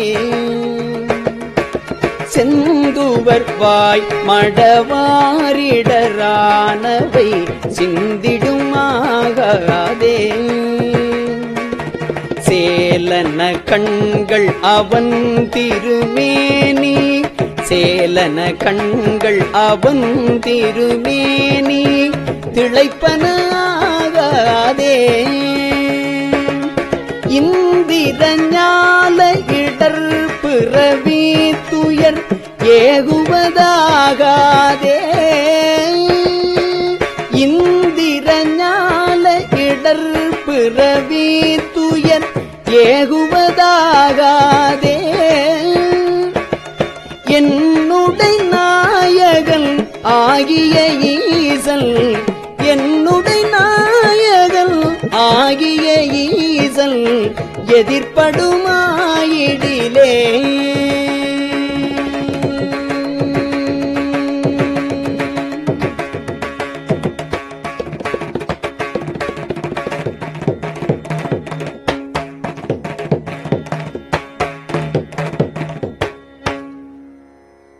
எண்ணணியார் முல்லை ஆகம் அளைந்துடன் இன்புறுமாகாதே.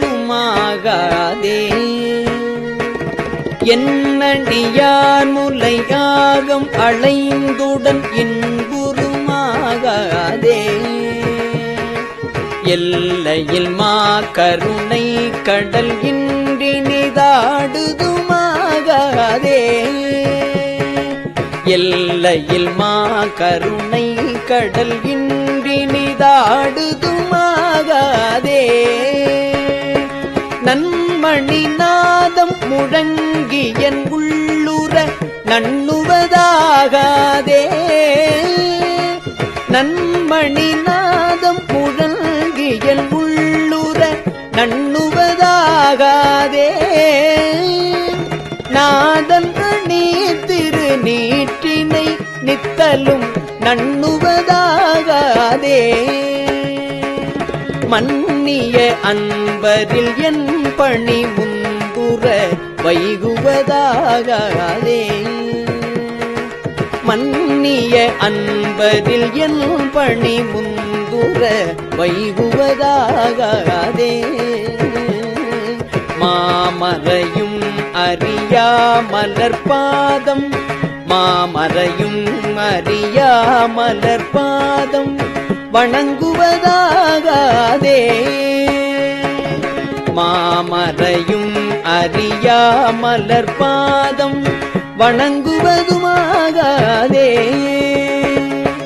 இன்னிய செங்கழு நீர் மலர் என்பலை எய்துவதாகாதே. இன்னிய செங்கழு நீர் மலர் என்பலை எய்துவதாகாதே. என்னை உடை பெருமானருள் ஈசல் என்னையுடை பெருமானருள் ஈசல் என்னையுடை பெருமானருள் ஈசல் எழுந்தருள பெரிலே.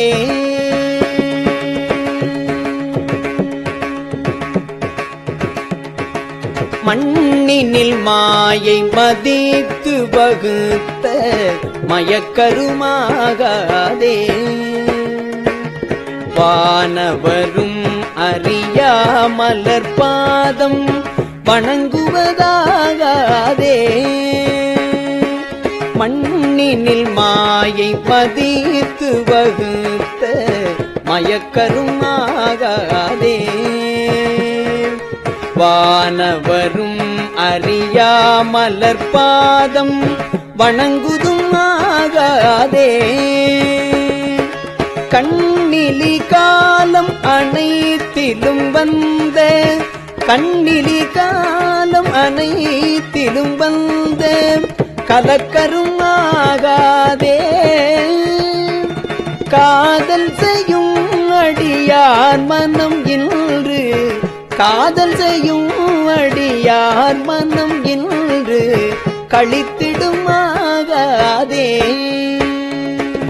பெண்ணலி ஆண் என நாமென வந்த பிணக்கருமாகாதே. பேரறியாத அநேக பவங்கள் பேரறியாத அநேக பவங்கள் பிழைத்தனாகாதே. எண்ணிலியாகிய சித்திகள் வந்தனை எய்துவதாகாதே. எண்ணிலியாகிய சித்திகள் வந்தனை எய்துவதாகாதே. என்னை உடை பெருமானருள் ஈசல் என்னையுடை பெருமானருள் ஈசல் எழுந்தருள பெரிலே.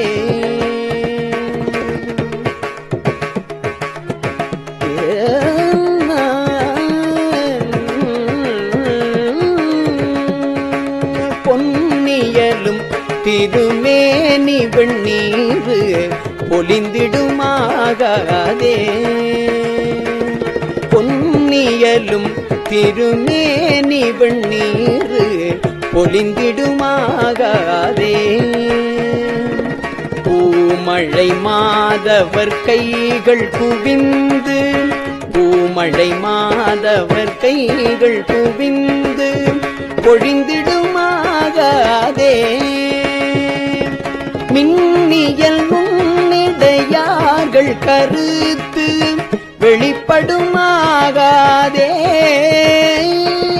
வீணை முரல்களும் ஓசையில் இன்பம் வீணை முரல்களும் ஓசையில் இன்பம் மிகுத்திடுமாகாதே. தன்னடியார் அடியன் தலை மீது தழைப்பனாகாதே. தானடியோம் உடனே உய்ய வந்து தலைப்படுமாகாதே. இன்னியம் எங்கும் நிறைந்தினிதாக இன்னியம் எங்கும் நிறைந்தினிதாக இயம்பிடுமாகாதே. என்னை முன் ஆளுடை ஈசன் என் அத்தன் எழுந்தருள பெரிலே.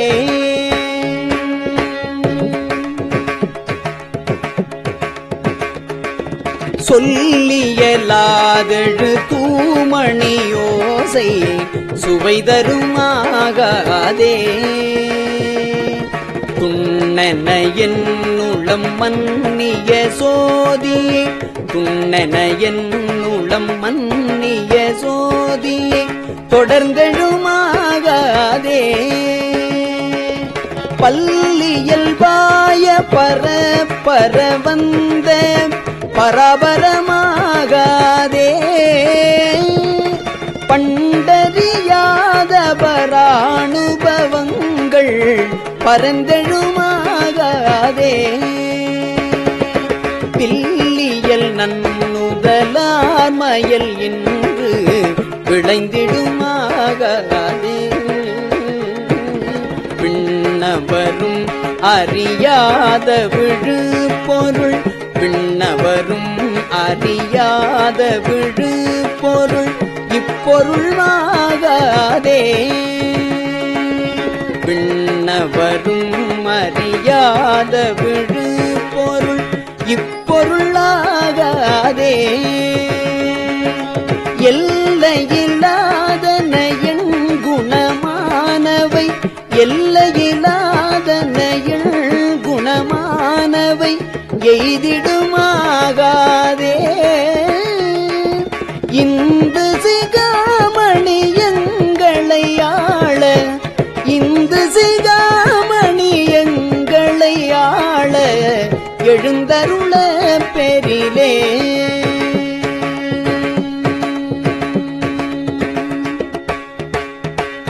சங்கு திரண்டு முரன்றெழும் ஓசை அழைப்பனாகாதே. சங்கு திரண்டு முரன்றெழும் ஓசை தழைப்பனாகாதே. சாதி விடாத குணங்கள் நம்மோடு சலித்திடுமாகாதே. அங்கிது நன்றிது நன்றெனுமாயை அடங்கிடுமாகாதே.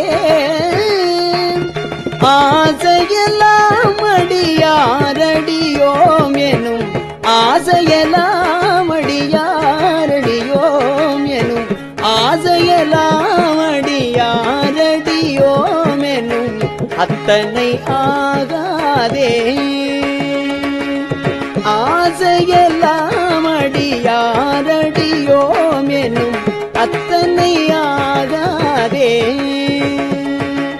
செங்கையில் உண்கண் மடந்தையர் சிந்தை திளைப்பனாகாதே.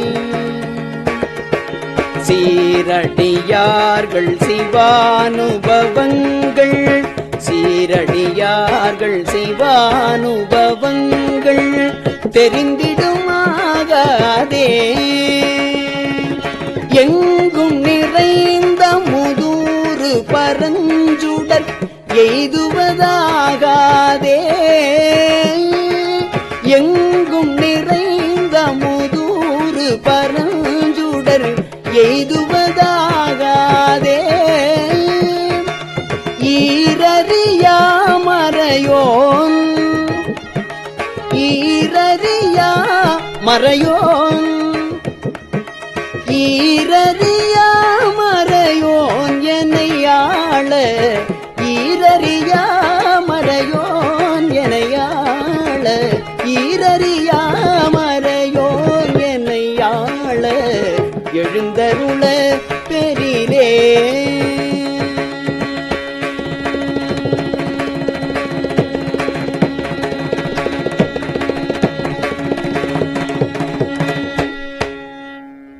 திருச்சிற்றம்பலம்.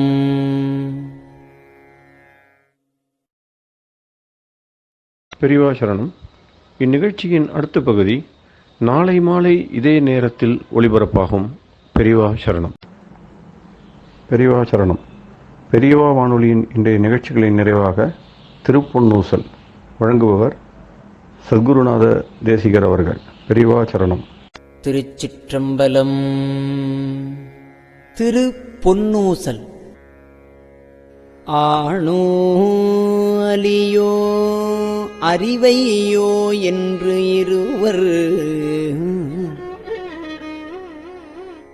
காணா கடவுள் கருணையினால் தேவர்குழாம்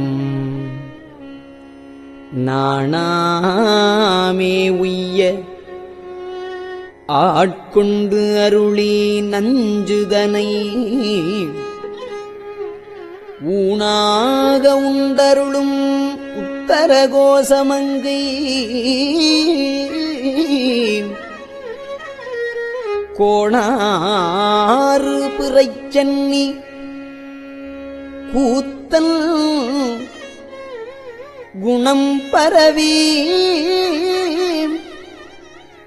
பூணாறு பணமுலையீர் பொன்னூசலாடாமோ.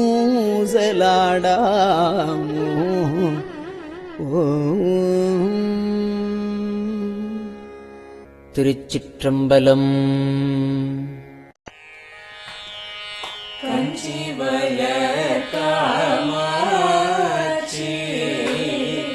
தங்குழங்காய் சங்கரரே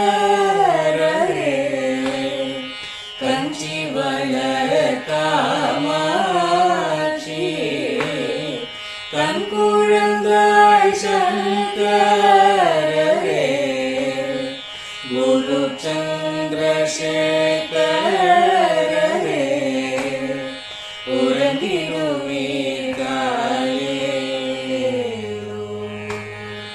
उरंगिरुवीताले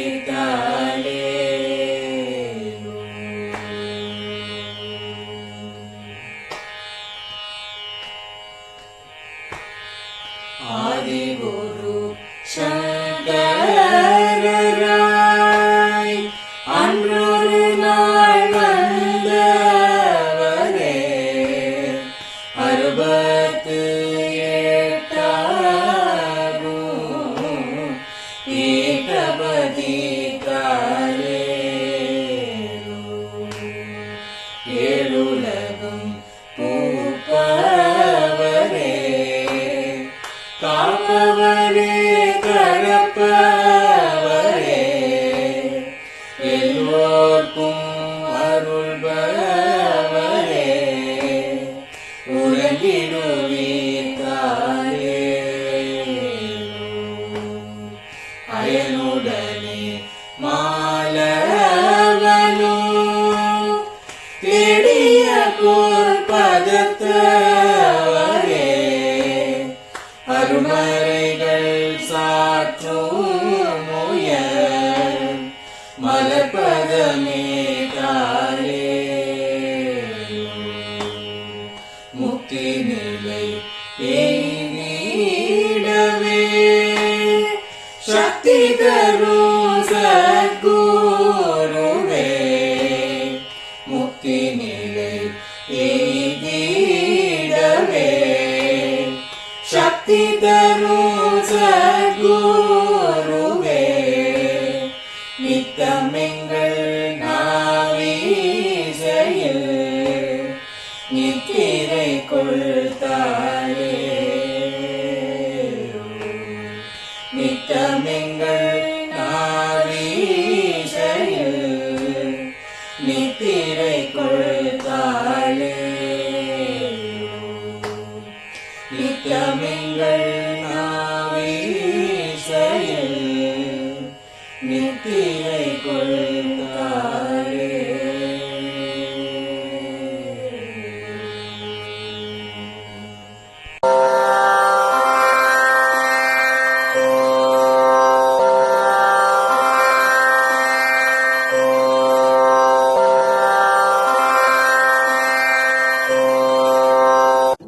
பெரியவா சரணம்.